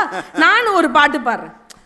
நங்கை நிலாவின் தங்கை மங்கை நீதானே செங்கை, உன்னை பார்த்ததும் ஊரை விட்டு ஆங்கிலம் ஓடி போனதென்ன, சேராய் செம்மொழி செந்தமிழ் தான் என் மொழி இன்றே ஆனதென்ன, மந்தாகினி மங்கனினி சிந்தாமணி வா வா அம்சவேணி நீ பௌர்ணமி வாரதினி மிர்நாளினி நீ என் சொற்பராணி. இதில் பார்த்தீங்கன்னா ஒரு இடத்துல கூட பெண்களை இழிவாக சொல்லியிருக்க மாட்டாங்க. ஏன்னா எழுதின கவிஞர் அப்பேற்பட்ட கவிஞர் பேரரசர் வாலி அவர்களினுடைய கைவண்ணத்தில் உருவான பாடல். இதில் சொல்லப்பட்ட அனைத்து வார்த்தைகளும் இலக்கியத்தில் வந்த சொற்கள் தான். இதில் சொல்லியிருப்பாங்க நங்கை, யாரோட நங்கைங்கிற அவங்களுடைய காதலி நிலாவோடைய தங்கை அப்படின்னு அதில் குறிப்பிட்டிருக்கும். ஒரு பெண்மகள், அதாவது தமிழ் பெண்ணை பார்த்தா அங்கே இருக்கக்கூடிய ஆங்கிலம் கூடி ஓடி போயிருன்ற அளவுக்கு வர்ணிச்சிருப்பார். அது எல்லாத்துக்கும் மேலே மந்தாகினி அப்படிங்கிற அந்த வார்த்தை அயோத்தியா காண்டத்தில் ராமர் அவர்கள் சீதை கிட்ட காமிப்பாங்க. அது ஒரு அழகான நதியினுடைய பேர். அதே மாதிரி சிந்தாமணி அப்படிங்கிறது சீவக சிந்தாமணி. அதில் இருக்கக்கூடிய அம்சவேணி அப்படிங்கிற அந்த சொல் குண்டலகேசியில் வரக்கூடிய ஒரு பெயர். பௌர்ணமி எல்லாத்துக்கும் தெரியும், முழு நிலவு. அதே மாதிரி மிர்நாளினி அப்படிங்கிறது அது தாமரையினுடைய தண்டு மாதிரி தன்னுடைய அந்த மேனி இருக்கு அப்படிங்கிறத பறைசாற்றக்கூடிய விதத்தில் இலக்கியத்தினால தான் அவங்களுடைய திரை இசையே வாழுதுங்கிறத நீங்கள் புரிஞ்சுக்கணுங்க. அதுக்காகவே இந்த ஒரு விஷயம். நிறைவா இன்னைக்கு காதலர் தினம் எல்லாரும் பேசிட்டாங்க. நாங்களும் எங்கள் பங்குக்கு சொல்லணும்ல. எங்களுடைய தலைவனும் தலைவியும் எப்படி காதலிச்சாங்க தெரியுமா? பாரதிதாசன் அவர்கள் அழகா சொல்லியிருப்பார் குடும்ப விளக்குன்ற ஒரு விஷயத்துல. நாங்கள்லாம் உங்களை மாதிரி சும்மா ஒருத்தருக்கு ஒருத்தர் மட்டும் விரும்புறதில்லை. எங்களுடைய குடும்பம் எப்படி வளருதோ அப்படி தமிழ் வளரணும், தமிழ்நாடு வளரணும்னு நினைச்ச அன்னைக்கே எழுதியிருந்தாங்க ஐயா. வரும்படி விகிதப்படி நான் தரும்படி வாக்களித்தபடி கணக்கில் திங்கள் தோறும் கரம்படி வீதி தமிழ் கழகத்தார்கள் கடைப்படியை மிதித்து விட்டார் எண்ணி வைப்பார், பெரும்படியாய் செய்வதுண்டோ படிக்கணக்கை பேசிவிட்டால் கண்டபடி. அப்படியா, அறியாதபடியா சொன்னேன். நாம் தமிழர் படிப்படியாய் முன்னேற்றம் எப்படியாய் பெறுவாராயின் இப்படியில் கீழ்ப்படியில் இரார்கள் என்றோ, மெய்ப்படி அறிஞர் சொற்படி நடந்தால் மேற்படியார் செப்பியபடி விந்தை பிறக்கும், எப்படிக்கு முதல் படியாய் தமிழ் படியே இருக்க வேண்டும். இதை நம்ம உணர்ந்தாதான் இன்னைக்கும் என்னைக்குமே ஒரு மனிதர்களுக்கு வழிகாட்டியாகவும் அது நிறைந்த மகிழ்வை தரக்கூடிய ஒரு விஷயமாகவும் இருப்பது நம்மளுடைய முன்னோர்கள் நமக்கு கொடுத்த இலக்கியமே இலக்கியமே இலக்கியமே என்பதை ஆணித்தரமாக கூறி வாய்ப்பளித்த அனைத்து நல்ல நெஞ்சங்களுக்கும் நன்றி பாராட்டி இடம் அமர்கிறேன். வாழ்க வளமுடன். உண்மையிலேயே வாழ்க்கையில் எல்லாமே நடக்கும். ஒரு பையன்கிட்ட கேட்டேன், திருமணத்துக்கும் மரணத்துக்கும் என்னடா வித்தியாசம், என்னடா ஒற்றுமைன்னு. சார், ஒற்றுமையை முதல்ல சொல்கிறேன் சார். திருமணத்துக்கும் பந்தல் போடுவாங்க சார், மரணத்துக்கும் பந்தல் போடுவாங்க சார். திருமணத்துக்கும் சாப்பாடு போடுவாங்க சார், மரணத்துலேயும் சாப்பாடு போடுவாங்க சார். திருமணத்துக்கும் சொந்தக்காரங்களுக்கெல்லாம் சொல்லி விடுவாங்க சார், மரணத்துக்கும் சொந்தக்காரங்களுக்கெல்லாம் சொல்லி விடுவாங்க சார். வேறு என்னடா சார், ஒற்றுமையை சொல்லிட்டேன், வேற்றுமை சொல்லிட்டா சார். சொல்கிறா, திருமணத்தில் சந்தோஷமாக இருப்பாங்க சார், மரணத்தில் வேதனைப்படுவாங்க சார். ஓகேடா, ரொம்ப டாப்புடா. ஒரே ஒரு வேறுபாடை மட்டும் விட்டேன் சார். சொல்கிறா, சார் முதல் இரவில் பூவை மேலே போட்டு நம்ம மேலே படுத்திருப்போம் சார், கடைசி இரவில் நம்மளை படுக்க போட்டு பூவை மேலே போட்டிருப்பாங்க சார். டே ஐயா, எப்பட்றா அப்படின்னு எப்படி சிந்திச்சிருக்கான் பாருங்க. பூ கீழே மனிதன் மேலே, அதுதான் முதல் இரவு. மனிதன் கீழே பூ மேலே, அதுதான் கடைசி இரவு. இதை இலக்கியத்தில் அன்னைக்கே சொன்னான் பாரு. ஓர் இல் நெய்தல் கரங்க, ஓர் இல் முழவின் பனி ததும்ப. ஒரு வீட்டில் கல்யாணம், இன்னொரு வீட்டில் டெத்து, பக்கத்து வீடு. எப்படி இருக்கான் அவன் வந்து மாங்கல்யம் தந்து நானே நம ஜீவன கேசுனாங்கிறப்ப ஐயோ போயிட்டு ஐயா அப்படிங்கும்போது அந்த தாலி கட்டுறவனுக்கு எப்படி இருக்கும், என்னடா அது. இது அப்படியே ஒரு படமாக எடுத்தாங்க பாருங்க. தலைவர் தம்பி தலைமையில். பக்கத்து வீட்டில் இளவு தம்பிராமையா தான் டெத்து, இந்த பக்கம் இளவரசர் அவர் வீட்டில் கல்யாணம். என்ன அக்கிரமம் ஆயிரும் பாருங்க. இந்த ஒரு இலக்கிய வரியை வைத்து ஒரு சினிமாவே எடுத்தான் பாருங்க. ஓர் இல் நெய்தல் கரங்க ஓர் இல் முழவின் பனி ததும்ப இன்னாதம்ம உலகம். உலகம் என்றாலே துன்பம் நிறைந்தது தான், ஆனால் இன்பம் காண்பர் அதன் இயல்பு உணர்ந்தோரே அப்படின்னு நாம் பாருங்க. அதாவது நல்லது, துன்பமும் இன்பமும் வாழ்க்கையில் இரண்டு கண்கள் மாதிரி பிரிக்க முடியாது. இதற்கு நடுவில் ஒரு மனிதன் மகிழ்ச்சியாக இருக்கிறான்னா இந்த உலகத்தின் இயல்பை உணர்ந்தவனால் தான் மகிழ்ச்சியாக இருக்க முடியும் சொன்ன தமிழ் இலக்கிய மாதிரி உலகத்தில் வேற யார் சொல்லியிருக்கா கேட்டார். பதில் சொல்லணும். வாங்க கவிஞர் இனியவன். இனியவனுக்கு என்ன ஒரு சிறப்புன்னா, காதலர் தினத்து அன்னைக்கு பொண்ணு கட்டின ஊரில் பேசுகிறாரு பாருங்க. இங்கே தான் பொண்ணு எடுத்திருக்காரு. உனக்கெல்லாம் கொடுத்து வச்சிருக்கணும்யா. வீட்டுக்காரமோட வரலையே. நடுவர் அவர்களே, எதிரணியை சார்ந்த நம்ம வைரமுத்து, வாழும் வைரமுத்து அவர். இந்த ஆளுகிட்ட இங்கேயா கட்டுச்சு ஜிப்பான்னு கேட்டேன். ஒரு ஜிப்பா வாங்கினா 3 ஜிப்பா ஃப்ரீன்னா. சரியா 3 ஜிப்பா வாங்கினேன், 3 கலராக இல்லை ஒரே கலராக வாங்கியிருக்கார். அவ்வளோ பெரிய கவிஞர் அவர். அவர் சொன்னார், காதலித்து பார், தபால்காரன் தெய்வம் ஆவான். ஆமாம், அவங்க அப்பன் கொலகாரன் ஆவான். காதலித்து பார், வயிற்றுக்கும் தொண்டைக்கும் ஒரு உருவமில்லாத உருண்டை வரும். ஆமாம், காதல் தோல்வி ஆகும், சரக்கடிப்பை வாந்தி வரும், அப்போ வயிறு கலக்கும். காதலித்து பார், எது சொர்க்கம் எது நரகம், ரெண்டில் ஒன்று நிச்சயம். நீ கட்டிப்பார், நரகம் ஒன்றே நிச்சயம். இது என்ன பெரிய விஷயம்? இப்போ 2 பேர் பேசுனாங்க, நீங்கள் கவனிச்சிங்க இல்லையா? ஒரு செய்யுளை சொல்லும் பொழுதும் 1.5 மணி நேரம் பேசுகிறாங்க. கோனார் உரை இருக்கிற எல்லா கைடும் போட்டு கடைசியில் நமக்கு புரியாத மாதிரி ஒன்று பண்ணிட்டு போயிடுறாங்க. நான் என்ன சொல்கிறேன், நீங்கள் சொன்ன எல்லா இலக்கியத்தையும் நாங்கள் எளிமையாக்கி கொடுத்தோம். அதான் திரையிசை. இப்போது ஒரு நன்றி விசுவாசம் தமிழுக்கு வேணும் இல்லையா? இந்த 2 பேருக்கு இல்லை பார்த்தீங்களா சார்? வந்த உடனே வேளாண் துறையை சார்ந்த அதிகாரி ஒருவர் வந்து குரலோவியம் கொடுத்தார் இல்லையா? ஏன் அவர் வந்து கொடுக்கணும்? அவருக்கு திரையிசைக்கு சம்பந்தம் இருக்குது தெரியுமா? மோனிகா பாட்டுக்கும் அவருக்கு சம்பந்தம் இருக்குது சார். அந்த துறை சார்ந்த பாட்டு தான் அது. நீங்கள் நான் பேசி முடித்த பிறகு அந்த அதிகாரியை கூப்பிட்டு கேளுங்க, அவர் சத்தியமாக ஆமான்னுவார். அந்த நடுவில் உங்களுக்கு பிடிச்ச வரி நடுவில் அந்த பாட்டில் நீங்கள் அந்த வேளாண் துறை அதிகாரி கேட்டு பாருங்கள். இருக்கிற கல்டிவேஷனில் விவசாய முறையிலே ஜூம் கல்டிவேஷன் தான் சிறந்த முறைன்றது அவர் தெரியும். அதனால அந்த விவசாயி தன்னுடைய காதலியை கைப்பிடிப்பதற்காக ஜும்முக்க சும்மா ஜூம் டெக்னாலஜியை பயன்படுத்தி நிறைய வருமானம் சேர்த்த பிறகு தன்னுடைய சாதாரண தஞ்சாவூர்காரியை பார்த்த உடனே உலக பேரழகி மோனிகா மாதிரியே இருக்கா, அதனால தான் மோனிகா என்று பாடினான். ஆரம்பிச்சியா வேலையா? இவர் மோனிகா பெலூச்சியையும் அக்ரிகல்ச்சர் டிபார்ட்மெண்ட்டையும் மிங்கிள் பண்ணி பேச ஒன்று ஒரு ஆளால் தான் ஏன் முடியும்? இல்லை, அவர் வந்து சொல்கிறாரு, நீங்கள் பார்த்தீர்களா ஷாஜகான் மும்தாஜ், லைலா மஜ்னு, அப்புறம் கிளியோபட்ரா, எவனா வாழ்ந்தானா சார்? வாழ்ந்தானா? எங்கள் ஊரில் முனிமாக்காவும் முன்சாமி அண்ணனும் 90 வயசு வரைக்கும் வாழ்ந்தாங்க. இவனுக்கு சொன்ன இலக்கியத்தில் ஒருத்தனும் நல்லாவே வாழலை, எல்லாம் அல்பாயுஸில் போயிருக்கானுங்க. நான் ஏன் ஃபாலோ பண்ணணும்னு கேட்குறேன். இவங்க சொல்கிறாங்க இலக்கியங்களில் இருக்கிறத வந்து எங்களுடைய சினிமா பாட்டில் இல்லை. யார் சொன்னால்?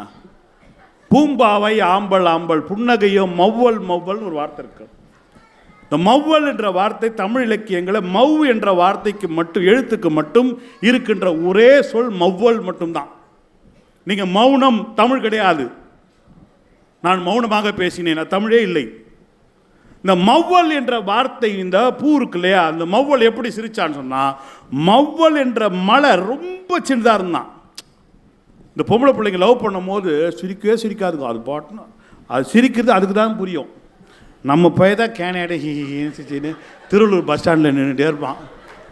எல்லா பஸ்ஸையும் பார்த்து சிரிப்பான், கண்டக்டரை பார்த்து சிரிப்பான், டிரைவரை பார்த்து சிரிப்பான், அந்த இழந்த பழம் வைக்கிற ஆயாவை பார்த்து சிரிப்பான், போகிறவரெல்லாம் பார்த்து சிரிப்பான். அந்த பிள்ளைங்க சிரிக்கிற பூம்பாவாய் ஆம்பல் ஆம்பல் புன்னகையோ மவ்வள் மவ்வள்.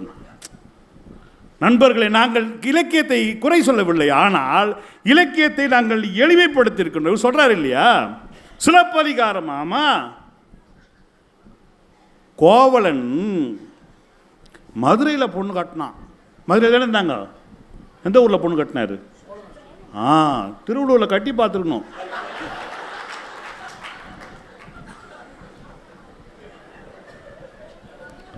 நான் மாதவி வீட்டுக்கு போகிறேன் கண்ணகி என்று சொன்னவுடன் கண்ணகி அழுதாளாம். நீ போகிறது ஒன்றும் பிரச்சனை இல்லைங்க, நான் உதவுவதற்கு புருஷன் பொண்டாட்டியா இருந்தால் உதவணும் இல்லை என்று கண்ணகி வருத்தப்பட்டானா. கடவுள் புண்ணியம், கோவலை திருவள்ளூரில் எடுக்கல. எடுத்திருந்தான்னு வச்சுக்கங்களேன், பற்றையிலே அற விழுந்து காக்கலூர் வரைக்கும் தரன்னு வச்சுன்னு வந்துருப்பாவோ. எங்க போறேன்னு மாதவி அவ விட்டு தான் இட்டுன்னு போறேன், அவளை அங்கே வலிச்சு வந்துருப்பான். வலிச்சுட்டு வந்துட்டு கலெக்டர் ஆஃபீஸ் வாசலை வச்சே கொளுத்திருப்பா ரெண்டு பேரையும். நீங்க என்ன சொல்றீங்க?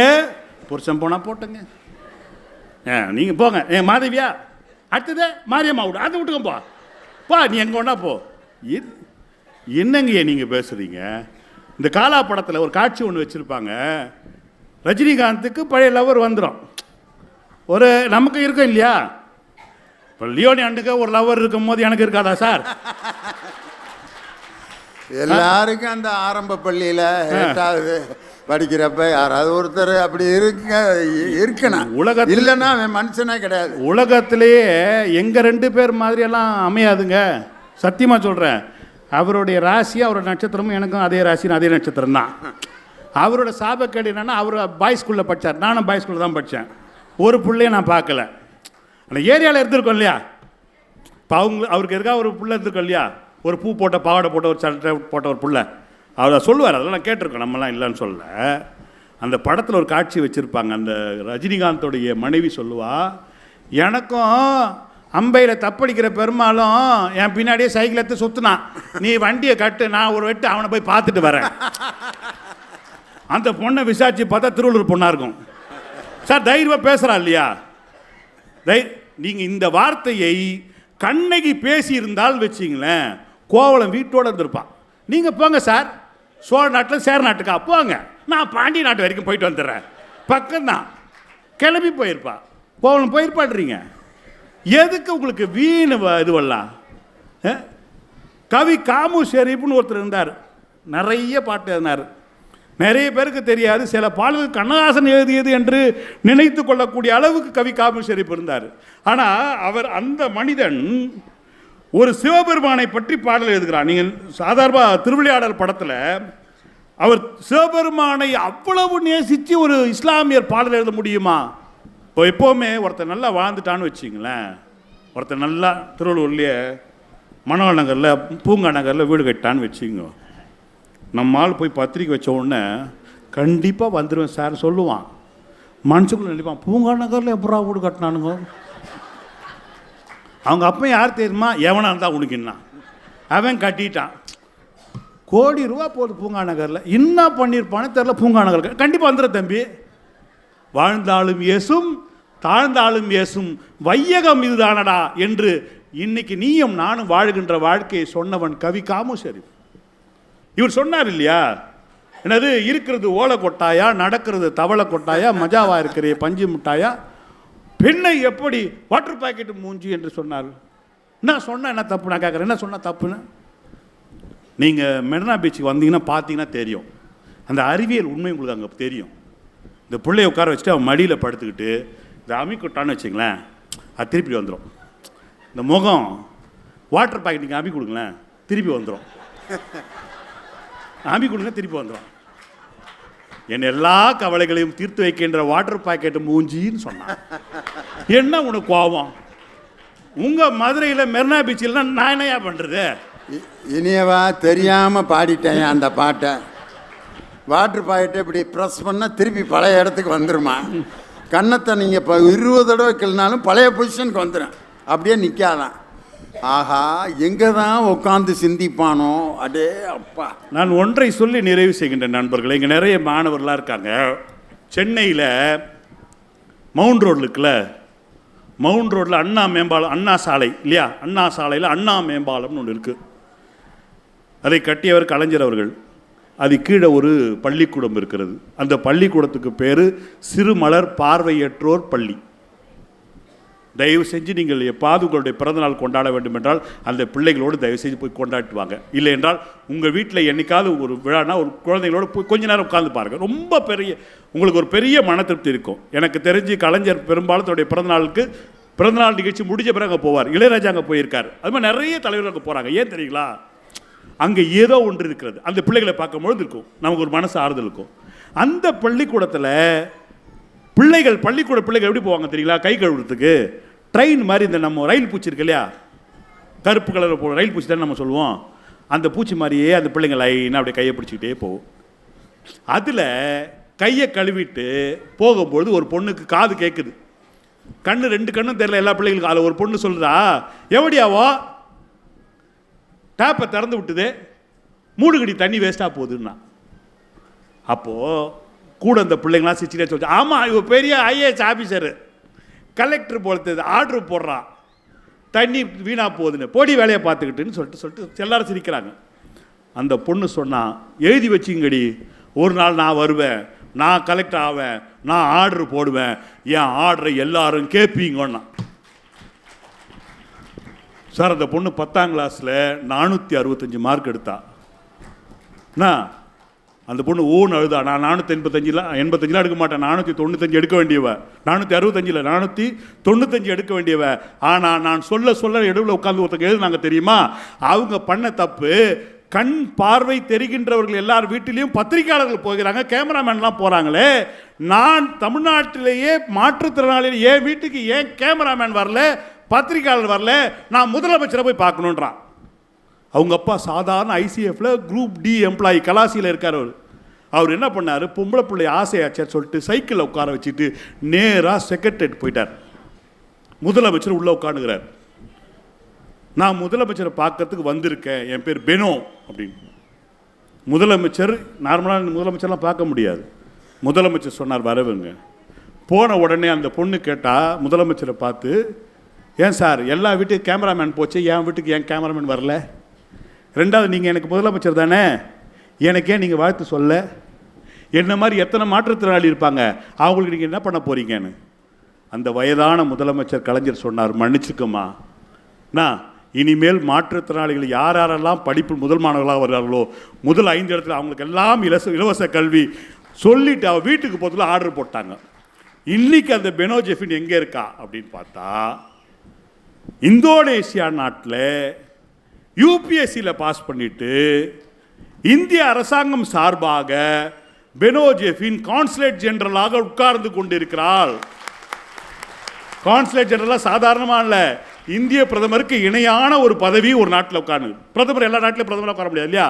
அப்போ இந்தோனேஷியாவில் இந்திய பிரதமராக பெனோ ஜெஃபின் உட்கார்ந்து கொண்டிருக்கின்றாள். எங்களுடைய கவிஞன் பார்த்தான், வாழ்க்கை பயணம் வாசிப்போம், வாழும் வரை யோசிப்போம், முயற்சி என்ற ஒன்றை மட்டும் மூச்சு போல சுவாசிப்போம், லட்சம் கனவு கண்ணோடு, லட்சியங்கள் நெஞ்சோடு, உன்னை வெல்ல யாருமின்றி உறுதியோடு போராடு, எந்த மனிதன் நெஞ்சுக்குள் சோகம் இல்லை சொல்லுங்கள் என்று பாடல்களை எழுதி எழுதி எழுதி நான் எப்பொழுதெல்லாம் சோர்வாக இருக்கேனோ என்னை தடவி தடவி கொடுத்து, உங்களை போன்று ஒரு செய்திகளை கொடுத்த உடனே ஒரு கோணார நோட்ஸ் எடுத்து என்ன எழுதினாருன்னு 4 பக்கம் திரும்பி பார்த்து அந்த கோணார தப்புன்னு சொல்லிட்டு இன்னொரு நோட்ஸ் எடுத்து அதை பார்த்து அவன் ஒரு விளக்கம் போட்டதோடைய சாதாரண எளிய மக்களை பார்த்து சொல்லக்கூடிய வரிகளாக எங்களுடைய திரைப்படங்கள் இருக்கிறது. திரைப்படங்கள் இன்றைக்கும் ஆறுதல் கொடுக்கிறது. நண்பர்களே, நீங்கள் நாளை வேண்டாம், இந்த நிகழ்ச்சி முடிந்தவுடன் நம்ம திருவள்ளூர் பஸ் ஸ்டாண்டுக்கு போங்க, ஒரு ரிக்ஷாவில் உட்காந்துக்கிறவன் ஒரு சின்ன ரேடியோவை சவுண்டை வச்சுக்கிட்டு பழைய எம்ஜிஆர் பாட்டை போட்டுக்கிட்டு, பொன்னான வாழ்வு மண்ணாகி போனால் துயரம் இதுதான், நான் சந்தோஷமாக இருக்கின்ற இந்த ஆறுதல் திரை இசை பாடல்கள் தான் வழங்குகின்றதே தவிர இலக்கியங்களுக்கு இருக்கிறது, ஆனால் எங்களுக்கு புரியவில்லை. வாய்ப்புக்கு நன்றி, வணக்கம். இசை கேட்டால் புவி அசைந்தாடும், அது இறைவன் அருளாகும். நாங்கள் இசையால் வசமாக இதயம் ஏதுங்கிறான். அந்த பாட்டுக்கு music is the food of love. யாரு? Shakespeare. Music is the food of love play on. காதலுக்கு உணவு போன்றது இசை அப்படின்னு. இது மாதிரி ஒரு கச்சேரி நடந்துட்டு இருக்கு, கர்நாடக சங்கீத கச்சேரி. ஒரு பாகவதர் பாடிக்கிட்டு இருக்கார். கலியுக வரதல் கண் கண்ட தெய்வமாய் காட்சிகளிப்பது பழனியிலே.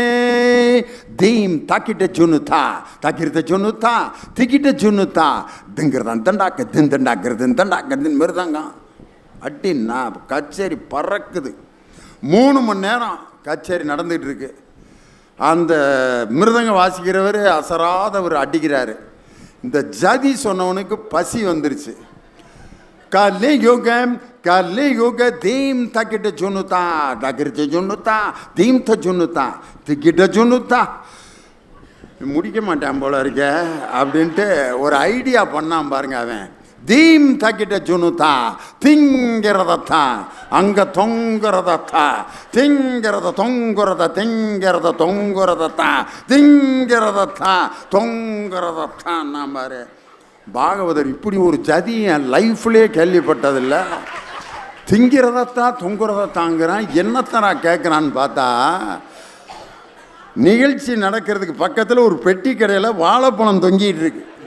அதை கேட்குறான். திங்கிறதத்தா தொங்குறதத்தா தா தா தான்னா பாரு. பாகவதர் நன்றி வணக்கம்ட்டாரு. ஐயோ வேணாம்டா.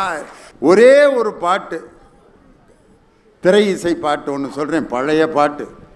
ஒரு பெண்ணுக்கு அடிக்கிற கைதான் அணைக்கும், இப்படியே ஆறுதல் சொல்லியிருக்காங்க. அடிக்கிற கைதாண்டி அணைக்கும். அவர் அடிக்கிறாருன்னு கோவப்பட்டுறாத. கோபம் இருக்கிற இடத்துல தான் குணம் இருக்கும். எவ்வளவு முட்டாள்தனமான பழமொழி தெரியுமா? அடிக்கிற கைதான் அணைக்கும்னா ஓங்கி அடித்து மயக்கம் போட்டு கோமா ஸ்டேஜில் மூச்சு திணறிக்கிட்டு இருக்கும்போது அப்போ போய் நீ அணைச்சி முக்கா துட்டுக்கு பிரயோஜனம் உண்டா? அது என்ன அடிக்கிற கைதான் அணைக்கும்? ஒரு பெண்ணுக்கு லவ் பண்ணுறதுக்கு கூட உரிமை இல்லையா? அன்னைக்கு அழகாக இருக்கான் ராமன், அவன் மேலே ஆசைப்பட்டா சூர்பனக. ஆசைப்படாத, ஏற்கனவே அவனுக்கு கல்யாணம் ஆயிடுச்சு போ அப்படின்னு துரத்தி விட்டுருக்கலாம். அவளை கூப்பிட்டு மூக்கை அறுத்து ஓடு. எதுக்கு நீ ராமனை லவ் பண்ண? அவளுக்கு என்ன தெரியும் ஏற்கனவே சீதையை கல்யாணம் பண்ண இருக்காருன்னு? ஏதோ பார்த்துருக்கா, சூப்பராளாக இருக்கானே அப்படின்ட்டு வந்திருக்கு. வந்ததுன்னா ஏற்கனவே கல்யாணம் இருக்க ஓடு அப்படின்னு துரத்தி விட்டுருக்கானே. மூக்கை அறுத்துருக்கான் பார். ஒரு பெண்ணுக்கு காதலை சொல்வதற்கு கூட அன்னையிலேருந்து உரிமை இல்லை. அதனால தான் படையப்பா படத்தில் ரஜினி ஒரு டயலாக் பேசுவார், பார்த்துருக்கீங்களா? அதிகமாக ஆசைப்படுற ஆம்பளையும் அதிகமாக கோவப்படுற பொம்பளையும் நிம்மதியாக இருந்ததாக சரித்திரமே இல்லை. பொம்பளை கோபமே வரக்கூடாது. என்ன மண்ணாவ? அதிகமாக கோவப்படுற பொம்பளையும் அதிகமாக ஆசைப்படுற ஆம்பளையும். அதிகமாக ஆசைப்படுற பொம்பளை நிம்மதியாக இருக்க முடியுமா? அதிகமாக கோவப்படுற ஆம்பளை மட்டும் நிம்மதியாக இருக்க முடியும். அது என்ன ரெண்டாக பிரிக்கிறது? அதிகமாக ஆசைப்படுற ஆம்பளையும் அதிகமாக கோவப்படுற பொம்பளையும் நிம்மதியாக இருந்ததாக சரித்திரமே இல்லை. இன்றைக்கி நான் சொல்கிறேன், உண்மையிலே வீட்டில் சண்டை வரும். சண்டை வந்தால் தான் அதுக்கு பேர் குடும்பம். ஒரு பாட்டு மருதகாசி எழுதியிருக்காரு. நம்ம பட்டணத்தில் போய் பொழைச்சிக்கலாம் அப்படின்னு கூப்பிடுறான் தன்னுடைய மனைவியை. பட்டணந்தான் போகலாம் அடி பொம்பளை, பணங்காசு தேடலாம் அடி, என் கட்டாணி முத்து என் கண்ணாட்டி நீயும் வாடி பொண்டாட்டி தாயி. அவ சொல்கிறா, கூப்பிட்டியில் ஏன் போனேன் அப்படிலாம் போகல. டவுனு பக்கம் போகாதீங்க மாப்பிள்ளை, டவுனாகி போயிருவீங்க.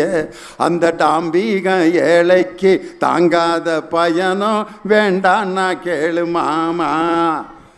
இவர் டவுனில் போய் எப்படி பொழைக்க போகிறேன்னு லிஸ்ட்டு போடுறார்.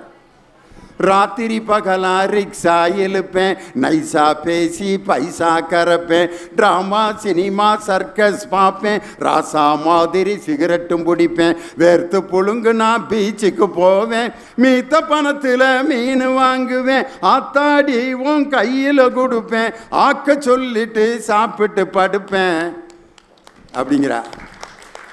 அப்புறம் அப்படின்னு கேட்குறாவ, இதுக்கு மேலே சொல்ல மாட்டேன்டி பொம்பளை, இந்த ஊரில் இருக்க மாட்டேன்டி. அப்பையும் ஆம்பளை திமுறப்பார், நீ இப்பவே போவனும் கொப்பாவை கேட்டு ஏதாச்சும் வாங்கி வாடி. கொப்பன்ட்ட போய் ஏதாவது வாங்கிட்டு வாடி. போய் மெட்ராஸில் பிச்சை எடுக்க போகிற, இதில் உங்கள் கொப்பன்ட்ட போய் ஏதாவது வாங்கிட்டு வாடின்னு. அப்போ தான் பொம்பளை அறிவுள்ளவங்கிறதுக்கு விளக்கம் கொடுக்குறா. வேலை ஏதுங்க கூலி ஏதுங்க, வெக்க கேட்ட சொல்கிறேன் கேளுங்க, காலேஜ் படிப்பு காப்பி ஆத்து தான், பிஏ படிப்பு பெஞ்சு தொடக்கி தான், ஆளுக்கு 2 ஆளு அழகிதான், 5க்கு 2 தண்ணி கலக்கு தான், மேலே சொன்னது 100ல் 1, மிச்சமுள்ளது லாட்ரி அடிக்குதான் அப்படின்ட்டு லாஸ்ட் அவன் எப்படி ஒத்துக்கிறான் பாரு. நீ உலகம் அறிஞ்ச பொம்மை நாட்டி, நான் ஒன்றுமே தெரியா கம்ம நாட்டி, ஊரு விட்டு ஊரு போனா பேரு கெட்டு போகும் முன்னு, உண்மையோட சொல்ல நல்லதுன்னு கேட்டுக்கிட்டு, பட்டணந்தான் போக மாட்டேன்டி பொம்பளை, பயணமாக சொல்ல மாட்டேன்டி அப்படின்னு 2 பேரும் போய் விவசாயம் பார்க்கலாம் வாடின்னு ஒரு பொம்பளை சொன்னதை கேட்டுக்கிட்டு ஆம்பளை அவளுடைய அறிவுபூர்வமான விஷயத்துக்கு அடிபணிந்தது போல் மருதகாசி ஒரு பாட்டு எழுதினார் பார்த்தீங்களா? ரைட்டு. சினிமா பாட்டில் என்ன பெரிய விசேஷம்? மியூசிக் இருக்கான், அதில் காட்சி இருக்கான், அதனால் அது நம்ம மனசை விட்டு போகவே போகாது. அலைகள் ஓய்வதில்லைல அந்த காதல் பாட்டு, ஆஹா ராதா பிரிஞ்சு போகிறா, படிக்க போகிறா, கார்த்திக்கு அவன் ஐயர், அந்த பிள்ளை கிறிஸ்தவ பிள்ளை, படிக்க போகிறப்ப கவிப்பேரரசு வைரமுத்து 1 மணி நேரத்தில் எழுதின பாட்டு, இசைஞானி இளையராஜா 1 மணி நேரத்தில் மியூசிக் போட்டு 2 மணி நேரத்தில் உதயமான பாட்டு. இதை ஏன் இங்கே நான் பாடுறேன்னா, இன்னைக்கு காதல் இருந்தேன்னா என் பாட்டை நீ அங்கே பாடணும் அப்படின்னு எங்கள் வீட்டுக்காரம்மா சொல்லி அனுப்புனதுனால வலிந்து இந்த பாட்டை நான் இங்கே பாடுறேன். சகம பனி சானி பம கச மம ப ப கமக கமகச நினி சகா ககச நினி சகா மம ப சாச நீனி கக மம நீனி சாச நினி ச.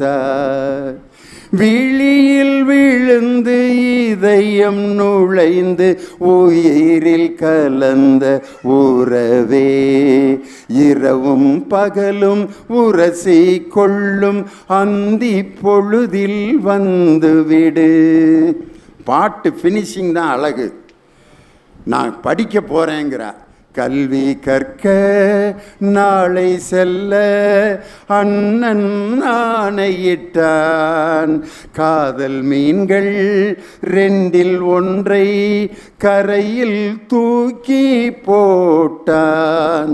விழியில் விழுந்து இதயம் நுழைந்து உயிரில் கலந்த உறவே, இரவும் பகலும் உரசி கொள்ளும் அந்தி பொழுதின் போது, அலையின் கரையில் காத்திருப்பேன் அழுத விழிகளோடு, எனக்கு மட்டும் சொந்தம் உனது இதழ் கொடுக்கும் முத்தம், உனக்கு மட்டும் கேட்கும் எனது உயிர் உருகும் சத்தம்.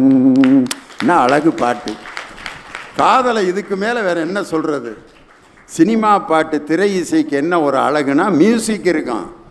சுத்ததன்யாசி ராகத்தில் இசைஞானி இதை மியூசிக்காக போட்டார்.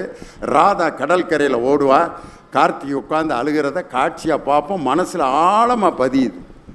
சிற்பி பாலசுப்ரமணியம் எழுதின பாட்டை கிழக்கே போகும் ரயிலில் பாரதி ராஜா போட்டிருப்பார். மலர்களே நாதஸ்வரங்கள் மங்கள தேரில், ஹம்சதுவனி ராகம். சினிமாவுக்கெல்லாம் ராகம் இருக்குது, காட்சி இருக்குது. ஆனால் இலக்கியத்துக்கு அது ஏதாவது உண்டா? இன்னைக்கு நான் ஒரே ஒரு இலக்கிய பாட்டோட தீர்ப்பு சொல்கிறேன். சண்டை போடாத கணவன் மனைவி யாராவது ஒருத்தர் இங்கே இருந்தால் கை தூக்குங்க. இது வரைக்கும் நான் சண்டையே என் மனைவி கூட போட்டதில்லை. ஒரு ஆள்